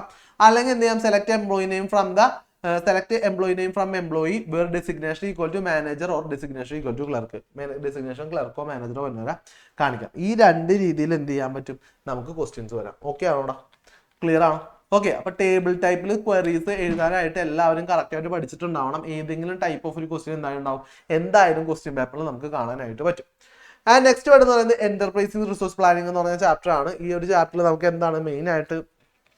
സോഫ്റ്റ്വെയർസ് ആണ്. അതായത് ഒരു ബിസിനസ് ഡെവലപ്മെന്റിന് വേണ്ടിയിട്ടുള്ള നമുക്ക് സോഫ്റ്റ്വെയർസിനെ പറ്റിയാണ് നമ്മൾ എന്ത് ചെയ്യുക, ഇവിടെ നമ്മൾ പഠിക്കുന്നത്. ഓക്കെ, നെക്സ്റ്റ് കേട്ടോ. അപ്പോൾ ഫസ്റ്റ് വൺ എന്ന് പറയുന്നത് എന്താണ് ERPയുടെ ഫംഗ്ഷൻ എന്നാണ് ചോദിച്ചത്. ERP എന്ന് പറയുന്നതാണ് എന്റർപ്രൈസ് റിസോഴ്സ് പ്ലാനിങ്. അതായത് ഒരു ബിസിനസ് പ്ലാൻ ചെയ്യുമ്പോൾ നമ്മൾ അവിടെ യൂസ് ചെയ്യുന്ന സോഫ്റ്റ്വെയർസിനാണ് ERP സോഫ്റ്റ്വെയർസ് എന്ന് പറയുന്നത്. അതിൽ പല മൊഡ്യൂൾസ് ഉണ്ട്. ആ മൊഡ്യൂൾസ് ആണ് ഫിനാൻഷ്യൽ മൊഡ്യൂൾ. എന്തിനു വേണ്ടിയിട്ട് യൂസ് ചെയ്യുന്നതാണ്? നമ്മളുടെ പേയ്മെന്റ് റിലേറ്റഡ് കാര്യങ്ങൾക്ക് വേണ്ടി യൂസ് ചെയ്യുന്ന മൊഡ്യൂളാണ് ഫിനാൻഷ്യൽ മൊഡ്യൂൾ. ഇവിടെ നമ്മൾ ചോദിക്കുക ഏതൊക്കെ മൊഡ്യൂൾസ് ആണ് ഇവിടെ യൂസ് ചെയ്യാന്ന് ചോദിക്കുക. അപ്പോൾ എന്താണ്? ഫിനാൻഷ്യൽ മൊഡ്യൂൾ ഉണ്ട്. അതെന്താണ്? നമ്മളുടെ പേയ്മെന്റ് കാര്യങ്ങൾ, ആ ഒരു കാര്യം, പാക്കേജ് കാര്യങ്ങളെല്ലാം സെറ്റ് ചെയ്യുന്ന ആ ഒരു സോഫ്റ്റ്വെയർ മൊഡ്യൂളാണ് ഈ ഫിനാൻഷ്യൽ മൊഡ്യൂൾ. പിന്നെ എന്താണ്? നെക്സ്റ്റ് എന്ന് പറയുന്നത് എന്താണ്? മാനുഫാക്ചറിങ് മൊഡ്യൂൾ ഉണ്ട്. മാനുഫാക്ചറിങ് മൊഡ്യൂൾ എന്താണ്? നമ്മൾക്ക് അവിടെ വേണ്ട റോ മെറ്റീരിയൽസ് കാര്യങ്ങൾ ഇതൊക്കെ തീരുമാനിക്കാൻ വേണ്ടി സോഫ്റ്റ്വെയറിലുള്ള പോർഷനെയാണ് എന്ത് പറയാം? മാനുഫാക്ചറിങ് മൊഡ്യൂൾ എന്ന് പറയാം. പിന്നെ നെക്സ്റ്റ് വേണ്ടതുണ്ട് പ്രൊഡക്ഷൻ പ്ലാനിങ് മൊഡ്യൂൾ. അതായത് എത്രത്തോളം പ്രൊഡക്റ്റ് ചെയ്യണം, എത്രത്തോളം സെല്ലാവും എന്നുള്ള കാര്യങ്ങളൊക്കെ കാൽക്കുലേറ്റ് ചെയ്യുന്ന സോഫ്റ്റ്വെയറുള്ള പാർട്ടിനെയാണ് എന്ത് പറയുക? പ്രൊഡക്ഷൻ പ്ലാനിങ് മൊഡ്യൂൾ എന്ന് പറയുന്നത്. പിന്നെ എന്തുണ്ട്? HR മൊഡ്യൂൾ ഉണ്ട്. അതായത് എന്താണ്? ഒരു അവിടെ യൂസ് ചെയ്യുന്ന എംപ്ലോയീസിന്റെ ഡീറ്റെയിൽസും അവരുടെ കാര്യങ്ങളൊക്കെ യൂസ് ചെയ്ത് ആ കാര്യങ്ങളൊക്കെ ചെക്ക് ചെയ്യാൻ വേണ്ടി യൂസ് ചെയ്യുന്ന മൊഡ്യൂളാണ് എന്ത്? HR മൊഡ്യൂൾ എന്ന് പറയുന്നത്. ആൻഡ് നെക്സ്റ്റ് പറയുന്നുണ്ട് ഇൻവെന്ററി കൺട്രോൾ മൊഡ്യൂൾ ഉണ്ട്. ഇവിടെ എന്താണ്? അതായത് എത്രയൊക്കെ ലെവലിൽ നമ്മൾ എന്ത് ചെയ്യണം? സ്റ്റോക്ക് ഉണ്ട് എവിടെ? നമ്മളിപ്പോൾ ഒരു കമ്പനി നടത്തുകയാണെങ്കിൽ ആ കമ്പനിയിൽ എത്രത്തോളം സ്റ്റോക്ക് ഉണ്ട്, നമുക്ക് ഇനി എത്രത്തോളം സ്റ്റോക്ക് വേണം, എത്രത്തോളം സെല്ലാവും, ഈ കാര്യങ്ങളൊക്കെ ഹെൽപ്പ് ചെയ്യുന്ന ആരാണ്? Inventory module. അതായത് നമുക്ക് ആ ഒരു പ്രൊഡക്ഷൻ എത്രത്തോളം ഇന്ന് കാൽക്കുലേറ്റ് ചെയ്യാൻ വേണ്ടി യൂസ് ചെയ്യുന്നത്, അതായത് ഫിനാൻഷ്യലി കാര്യങ്ങളൊക്കെ കാൽക്കുലേറ്റ് ചെയ്യാൻ യൂസ് ചെയ്യുന്ന ഒരു ഹെൽപ്പ് ചെയ്യുന്ന ആളാണ് ഇൻവെന്ററി മൊഡ്യൂൾ എന്ന് പറയുന്നത്. ആൻഡ് നെക്സ്റ്റ് വൺ എന്ന് പറയുന്നത് ആരാണ്? പർച്ചേസിംഗ് മൊഡ്യൂൾ ആണ്. പർച്ചേസിംഗ് മൊഡ്യൂൾ എന്തിനു വേണ്ട? നമുക്കിപ്പോൾ ഒരു പ്രൊഡക്റ്റ് ക്രിയേറ്റ് ചെയ്യുന്നുണ്ടെങ്കിൽ അതിന് എത്രത്തോളം കാര്യങ്ങൾ, റോ മെറ്റീരിയൽസ് വാങ്ങിക്കണം, എന്തൊക്കെ വാങ്ങിക്കണം, അതിനെത്രത്തോളം നമുക്ക് ഈ ഓരോ മന്തിൽ എത്രത്തോളം സാധനങ്ങൾ വാങ്ങിച്ച് ആഡ് ചെയ്യണം, അതായത് എന്തൊക്കെ കുറഞ്ഞു പോയിട്ടുണ്ട്, എന്തൊക്കെ പുതിയതായിട്ട് വാങ്ങണം എന്നൊക്കെ കാൽക്കുലേറ്റ് ചെയ്യുന്ന സോഫ്റ്റ്വെയറുള്ള പാർട്ടാണ് എന്ത്? പർച്ചേസിംഗ് മൊഡ്യൂൾ എന്ന് പറയുന്നത്. ആൻഡ് നെക്സ്റ്റ് വൺ എന്ന് പറയുന്നത് മാർക്കറ്റിംഗ് മൊഡ്യൂൾ ആണ്. മാർക്കറ്റിംഗ് മൊഡ്യൂൾ എന്താണ്? നമ്മളുടെ ഈ ഒരു ബിസിനസിനെ മാർക്കറ്റ് ചെയ്യാൻ വേണ്ടി എന്തൊക്കെ ചെയ്യണം, എന്തൊക്കെ മെഷർമെന്റ് ആണ് വന്നേക്കുന്നത് എന്നൊക്കെയുള്ള കാൽക്കുലേഷൻസ് കാണിക്കുന്ന ഒരു മൊഡ്യൂളാണ് മാർക്കറ്റിംഗ് മൊഡ്യൂൾ എന്ന് പറയുന്നത്. ആൻഡ് നെക്സ്റ്റ് വൺ എന്ന് പറയുന്നത് സെയിൽസ് ആൻഡ് ഡിസ്ട്രിബ്യൂഷൻ മൊഡ്യൂൾ ആണ്. ഇവിടെ എന്താണ്? എത്രത്തോളം സെയിൽസ് ഉണ്ട്, എത്രത്തോളം ഡിസ്ട്രിബ്യൂട്ട്, ആൾക്കാർ എത്രത്തോളം നമ്മുടെ പ്രൊഡക്റ്റ് വിറ്റ് പോയിട്ടുണ്ട്, അതിന് എത്രത്തോളം റേറ്റ് നമുക്ക് കൂടുതൽ കിട്ടിയിട്ടുണ്ട്, എത്രത്തോളം ലോസ് വന്നിട്ടുണ്ട്, ഈ കേസുകളെല്ലാം നമ്മൾ കാൽക്കുലേറ്റ് ചെയ്യുന്നതാണ് സെയിൽസ് ആൻഡ് ഡിസ്ട്രിബ്യൂഷൻ മൊഡ്യൂൾ ആണ്. ആൻഡ് ഒരു മൊഡ്യൂളും കൂടി ഉണ്ട്. പിന്നെ എന്താണ്? Quality management module. ഇത്രയും മൊഡ്യൂൾസ് ആണ് നമുക്ക് ഒരു ERP സോഫ്റ്റ്വെയറിൻ്റെ ഉള്ളിലുള്ളത്. ക്വാളിറ്റി മാനേജ്മെന്റ് മൊഡ്യൂൾ എന്ന് പറഞ്ഞാൽ എന്താണ്? നമ്മളുടെ പ്രൊഡക്റ്റിന്റെ ക്വാളിറ്റി കാര്യങ്ങളെല്ലാം ചെക്ക് ചെയ്യുക. അതാണ് ക്വാളിറ്റി മാനേജ്മെന്റ് മൊഡ്യൂൾ എന്ന് പറയുന്നത്. ഇത്രയും കേസസ് ആണ് ഒരു ERP സോഫ്റ്റ്വെയറിലുള്ളത്. ERP സോഫ്റ്റ്വെയർ എന്ന് പറയുന്നതാണ് ഒരു ബിസിനസ് പ്രോപ്പറായിട്ട് സ്മൂത്തായിട്ട് റൺ ചെയ്യാൻ വേണ്ടി നമ്മൾ യൂസ് ചെയ്യുന്ന സോഫ്റ്റ്വെയറിനെയാണ് എന്ത് പറയുക? ERP സോഫ്റ്റ്വെയർസ് എന്ന് പറയുന്നത്. ERP എന്ന് പറയുന്നത് എന്റർപ്രൈസ് റിസോഴ്സ് പ്ലാനിംഗ് എന്ന് പറയുന്നത്. ആൻഡ് നെക്സ്റ്റ് വൺ എന്ന് പറയുന്നത് ബിസിനസ് പ്രോസസിംഗ് റീ എഞ്ചിനീയറിംഗ് ആണ്. എന്താണ് ബിസിനസ് പ്രോസസ് റീ എഞ്ചിനീയറിംഗ് എന്ന് പറഞ്ഞാൽ? The fundamental rethinking and redesigning of a business process to achieve improvement in a performance such as cost, quality, service and speed of enterprise is called business process re engineering. അതായത് എന്താണ്? ഒരു business ചെയ്യുമ്പോൾ അതിൽ പ്രൊഡക്റ്റിന്റെയും കാര്യത്തിൻ്റെയൊക്കെ ക്വാളിറ്റിയിൽ improvement വരുത്താൻ വേണ്ടി നമ്മൾ use ചെയ്യുന്ന കാര്യത്തിനാണ് എന്താ പറയുക? Business process re engineering. അതായത് എന്തെങ്കിലുമൊക്കെ ചേഞ്ചസ് വരുത്തി പുതിയ മാറ്റങ്ങളൊക്കെ വരുത്തി നമ്മളുടെ പ്രൊഡക്റ്റ് കുറച്ചും കൂടി ഡെവലപ്പ് ചെയ്യാൻ വേണ്ടി യൂസ് ചെയ്യുന്നതാണ് ബിസിനസ് പ്രോസസ് റീ എഞ്ചിനീയറിംഗ് എന്ന് പറയുന്നത്. ആൻഡ് നെക്സ്റ്റ് നോക്കും, അതുകൊണ്ട് നെക്സ്റ്റ് അടുത്തെന്താണ്? What is the connection between ERP and BPR? Okay, business process re എഞ്ചിനീയറിംഗും ERPയും തമ്മിലുള്ള കണക്ഷൻ എന്താണെന്നാണ് ചോദിച്ചേക്കുന്നത്. എന്താണ്? Business process re engineering will help an enterprises to determine the changes of the structure of process of business for better aspects. അതായത് എന്താണ്? നമ്മളുടെ ഈ ബിസിനസ് പ്രോസസ് റീ എഞ്ചിനീയറിംഗ് എന്ത് ചെയ്യും? എന്തൊക്കെ മാറ്റങ്ങൾ വരുത്തും എന്നുള്ള കാര്യങ്ങൾ പഠിച്ചിട്ട് അതിനനുസരിച്ച് നമ്മുടെ സോഫ്റ്റ്വെയർസിൽ എന്ത് ചെയ്യും? ERP സോഫ്റ്റ്വെയർ ചേഞ്ച് വരുത്തും. അതനുസരിച്ച് നമ്മൾ എന്ത് ചെയ്യും? ബിസിനസ് എന്ത് ചെയ്യും? ഡെവലപ്പ് ആവും. അതിന് വേണ്ടി രണ്ടുപേരും തമ്മിലുള്ള മെയിൻ കണക്ഷൻ എന്ന് പറയുന്നത്. ഓക്കെ, നെക്സ്റ്റ് എന്ന് പറയുന്നത് അടുത്തോട്ടോ ഇത് വേണ്ട.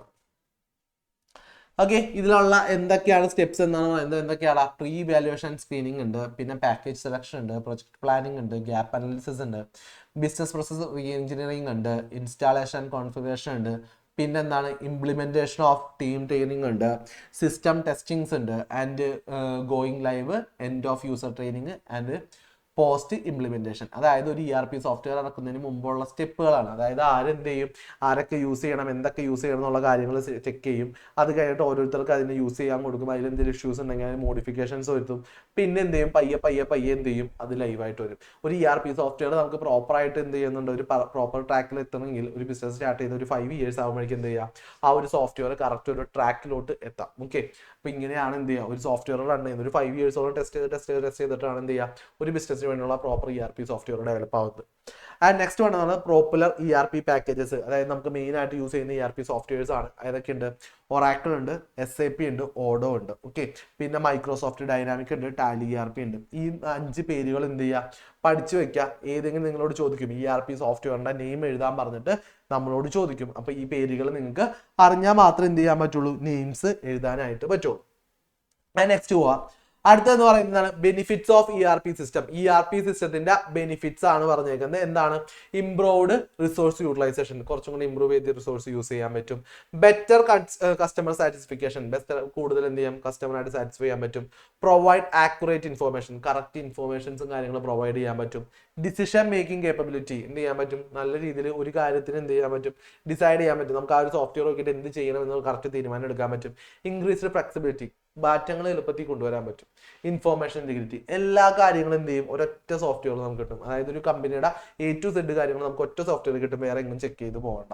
ഓക്കെ, ആൻഡ് നെക്സ്റ്റ് വൺ എന്ന് പറയുന്നത് risk of ERP system. ERP സിസ്റ്റത്തിന്റെ റിസ്ക് എന്ന് പറയുന്നത് എന്താണ്, അത് കൊണ്ടുനടക്കുക എന്ന് പറയുന്നത് ഹൈ കോസ്റ്റ് ആണ്. അതായത് കറക്റ്റ് മാനേജ് ചെയ്യുക, അതിനൊരു ഡെവലപ്മെന്റ് ടീം കറക്റ്റ് ആയിട്ട് അതിന്റെ ബാക്കിൽ വർക്ക് ചെയ്യണം. അത് കാര്യങ്ങളൊക്കെ കൊണ്ടുനടക്കുക എന്ന് പറയുന്നത് ഹൈ കോസ്റ്റിംഗ് ആണ്, ടൈം കൺസ്യൂമിംഗ് ആണ്, requirement of additional trained staff ആണ്. കുറച്ചും കൂടി ആ സോഫ്റ്റ്വെയർ യൂസ് ചെയ്യണമെങ്കിൽ കുറച്ചും കൂടി ട്രെയിൻഡ് ആയിട്ടുള്ള സ്റ്റാഫും കാര്യങ്ങളും ഉണ്ടെങ്കിൽ സോഫ്റ്റ്വെയർ പ്രോപ്പറായിട്ട് യൂസ് ചെയ്യാൻ പറ്റുള്ളൂ.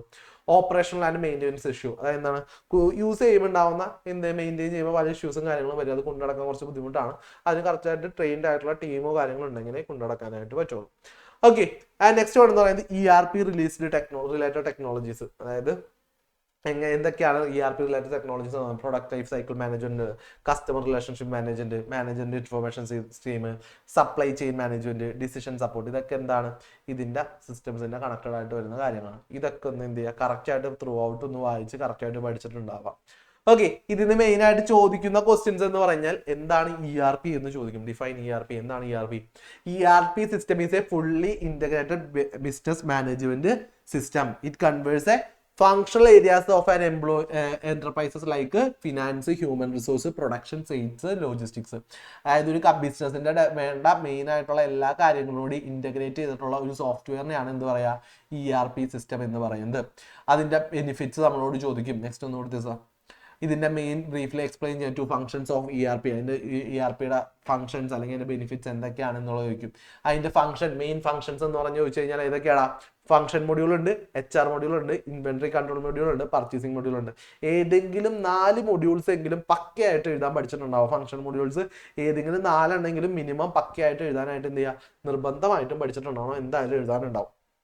ഓക്കെ, നെക്സ്റ്റ് വേർഡ് എന്ന് പറയുന്നത് അടുത്തോട്ടോ, explain the importance of BPR in ERP implementation. അതായത് BRP, business process re engineering എന്ന് പറഞ്ഞത് ERPയിൽ എന്താണ് ആവശ്യമുള്ളത് എന്നുള്ളത്. എന്തുകൊണ്ടാണ് നമുക്ക് ആ ഒരു ERP കൊണ്ടുവരുന്നതിന് മുമ്പായിട്ട്, സോഫ്റ്റ്വെയറിലേക്ക് കൊണ്ടുവരുന്നതിന് മുമ്പായിട്ട് നമുക്ക് എന്ത് ചെയ്യണം, ഈ കാര്യങ്ങൾ, അതായത് എന്തൊക്കെ മാറ്റങ്ങൾ വരുത്തണം കാര്യങ്ങളൊക്കെ കറക്റ്റായിട്ട് പഠിച്ചിട്ട് വേണം എന്ത് ചെയ്യാൻ, ഈ സാധനങ്ങൾ ഇംപ്ലിമെന്റ് ചെയ്യാൻ. അപ്പൊ അതാണ് നമ്മുടെ മെയിൻ ആവശ്യമുള്ളത്. അത് കറക്റ്റായിട്ട് എഴുതി കൊടുക്കാനായിട്ട് പഠിച്ചിട്ടുണ്ടാവും.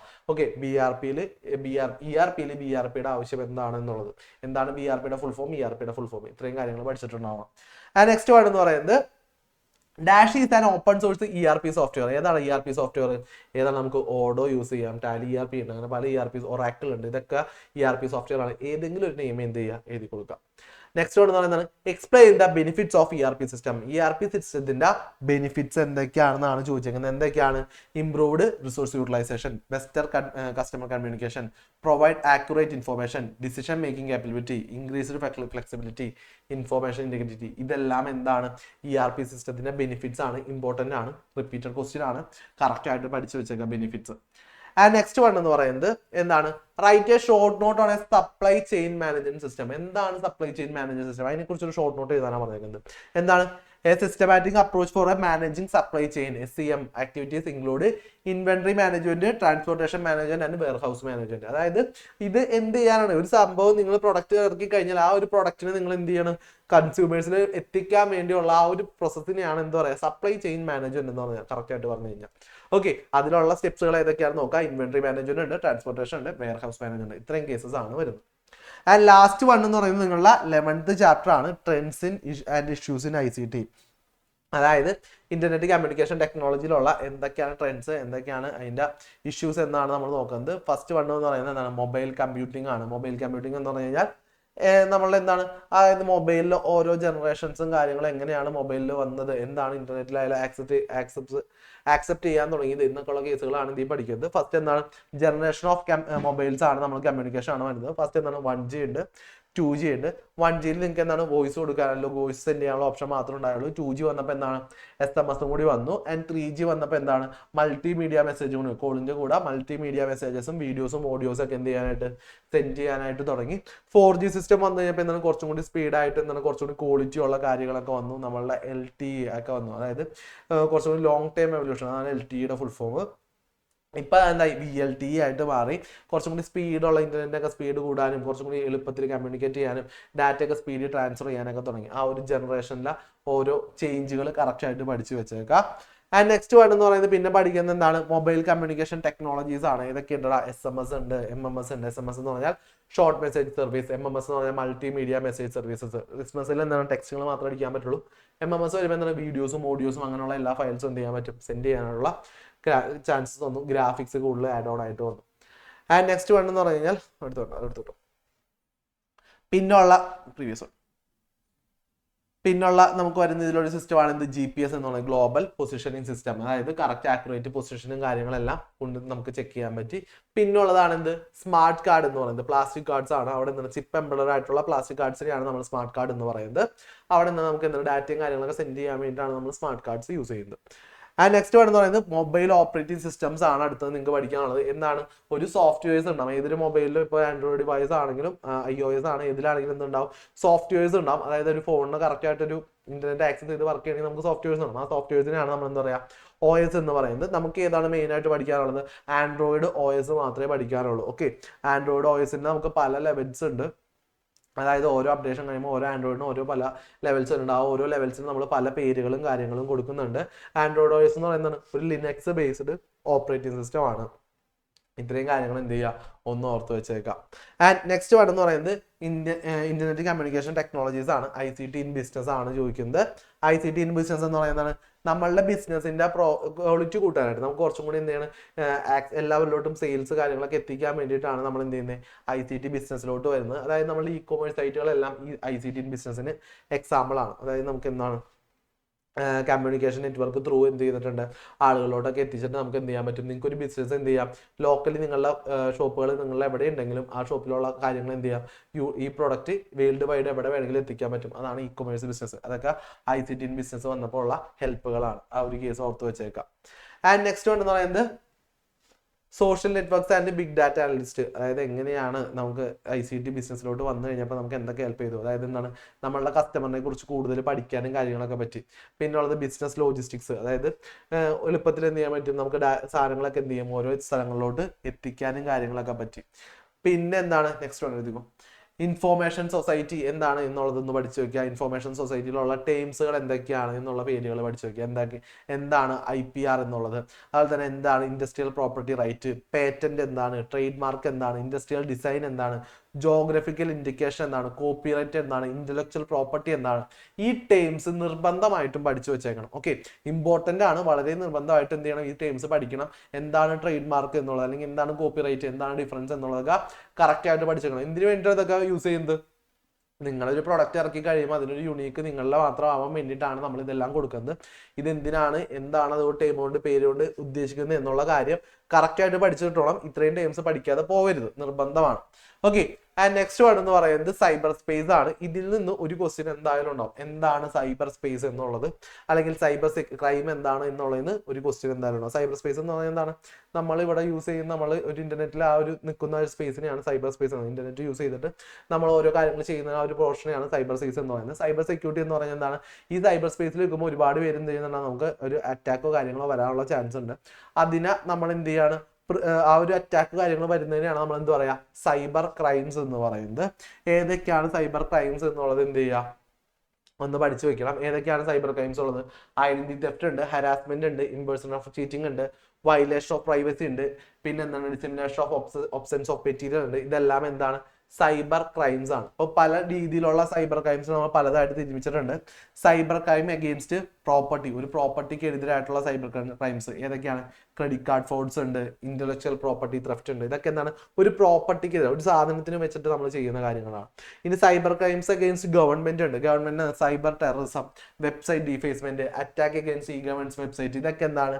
സൈബർ ക്രൈംസ് അഗെയിൻസ്റ്റ് ഗവൺമെന്റ് ആണ്. അതായത് നമുക്ക് എന്താണ് സൈബർ ത്രൂ എന്തെങ്കിലും കാര്യങ്ങളൊക്കെ നിങ്ങൾ ഒരു നമുക്ക് നമ്മുടെ നാടിന് ദോഷകരമായ രീതിയിലുള്ള എന്തെങ്കിലും സാധനങ്ങളൊക്കെ ഭയങ്കരമായിട്ട് സ്പ്രെഡ് ചെയ്ത് കഴിഞ്ഞാൽ അതെന്താണ്? സൈബർ ടെററിസം ആണ്. ഏതെങ്കിലും വെബ്സൈറ്റുകൾ എന്ത് ചെയ്ത് നമ്മൾ ബ്ലാക്ക് ലിസ്റ്റ് ചെയ്യിപ്പിക്കുകയൊക്കെ ചെയ്ത് കഴിഞ്ഞാൽ വെബ്സൈറ്റ് ഡിഫേസ്മെന്റ്, പിന്നെ ഏതെങ്കിലും ഗവൺമെന്റ് സൈറ്റുകൾ നമ്മൾ അറ്റാക്ക് ചെയ്ത് ഹാക്ക് ചെയ്യുന്നൊക്കെ എന്താണ്? സൈബർ ക്രൈം അഗെയിൻസ്റ്റ് ഗവൺമെന്റ് ആണ്. പിന്നെ നോക്കേണ്ടത് സൈബർ എത്തിക്സ് ആണ്. അത് ജസ്റ്റ് വായിച്ചു പോകാന്നുള്ളതുള്ളൂ. എന്താണ് ഒരു സൈബർ സ്പേസിൽ നിങ്ങൾ ശ്രദ്ധിക്കേണ്ട കാര്യങ്ങൾ എന്തൊക്കെയാണ് ജസ്റ്റ് വായിച്ചു നോക്കിയാൽ മതി. നിങ്ങളുടെ ഓൺ വേർഡ്സിൽ നിങ്ങൾ എഴുതി കൊടുത്താൽ മതി. ഓക്കെ, ചോദിക്കാനുള്ള ചാൻസ് കുറവാണ്, എന്നാലും പറഞ്ഞോളൂ. പിന്നെ സൈബർ ലോസ്, ഏതൊക്കെയാണ് സൈബർ ലോസ് എന്നുള്ളത് ഒന്ന് റാൻഡം ആയിട്ട് നോക്കിയേക്കണം. ഒരു ടേബിൾ ആയിട്ട് ടെക്സ്റ്റിന്റെ ബാക്കിൽ കൊടുത്തിട്ടുണ്ട്. ആ ഒരു പോർഷൻ ഒന്ന് നോക്കിയേക്കാം. ഏതൊക്കെയാണ് ലോസ് ഉള്ളത്, എന്താണ് IT ആക്ട് എന്നുള്ളതൊക്കെ എന്ത് ചെയ്യുക, ഒന്ന് നോക്കി പോയേക്കാം. ആൻഡ് പിന്നെ ഉള്ള ടൈം എന്ന് പറയുന്നത് നെക്സ്റ്റ് പോയ സർ ലാസ്റ്റ് വൺ എന്താണ്? ഈ ഒരു ടൈം ഒന്ന് പഠിച്ചു വെച്ചേക്കാം. എന്താണ് ഇൻഫോമാനിയ? ഇൻഫോമാനിയ എന്ന് പറയുന്നതാണ് state of getting exhausted with the excess of information in an excess of enthusiasm for acquiring knowledge. This may result in neglecting the more important thing like duties, studies and family etc. അതായത് internet through നിങ്ങൾ എന്ത് ചെയ്യാണ്? ഒരുപാട് ഡാറ്റാസും കാര്യങ്ങളും നിങ്ങൾ എന്ത് ചെയ്യാണ്? നിങ്ങളിലേക്ക് അക്വയർ ചെയ്യുന്ന സമയത്ത് നിങ്ങൾക്ക് എന്താണ് ബാക്കിയുള്ള കാര്യങ്ങൾ എന്ത് ചെയ്യാം? ഫോക്കസ് പോകും. ഇങ്ങനത്തെ ഒരു സിറ്റുവേഷൻ വരുന്നതിന് എന്താ പറയുക? ഇൻഫോമാനിയ എന്ന് പറയാം. അതായത് മൊബൈൽ അഡിക്ഷൻ അങ്ങനെയും പറയാം. ഓക്കെ, ഈ ഒരു ടേംസ് എന്ത് ചെയ്യുക? കറക്റ്റായിട്ട് പഠിച്ചു വെച്ചേക്കാം. ഇത്രയും കാര്യങ്ങളാണ് നമുക്ക് മെയിൻ ആയിട്ട് എക്സാമിന് വരുന്ന കാര്യങ്ങൾ എന്ന് പറയുന്നത്. ഓക്കെ, ക്ലിയർ അല്ലേടാ? സെറ്റ് അല്ലേ? ഓക്കെ, അപ്പോൾ മക്കളെ ഈ കാര്യങ്ങളൊക്കെ ഒന്ന് ഓടിച്ച് നോക്കി വെച്ചേക്കാം. എല്ലാവരും പഠിച്ച് സെറ്റാണെന്ന് വിചാരിക്കുന്നു. അപ്പോൾ എന്ത് ചെയ്യുക? എന്തെങ്കിലും ഡൗട്ട്സ് ഉണ്ടെങ്കിൽ മക്കളെ സ്റ്റേ ബാക്ക് ചെയ്യുക. അല്ലാത്തവരൊക്കെ ലീവ് ചെയ്തോളൂ. ബൈ.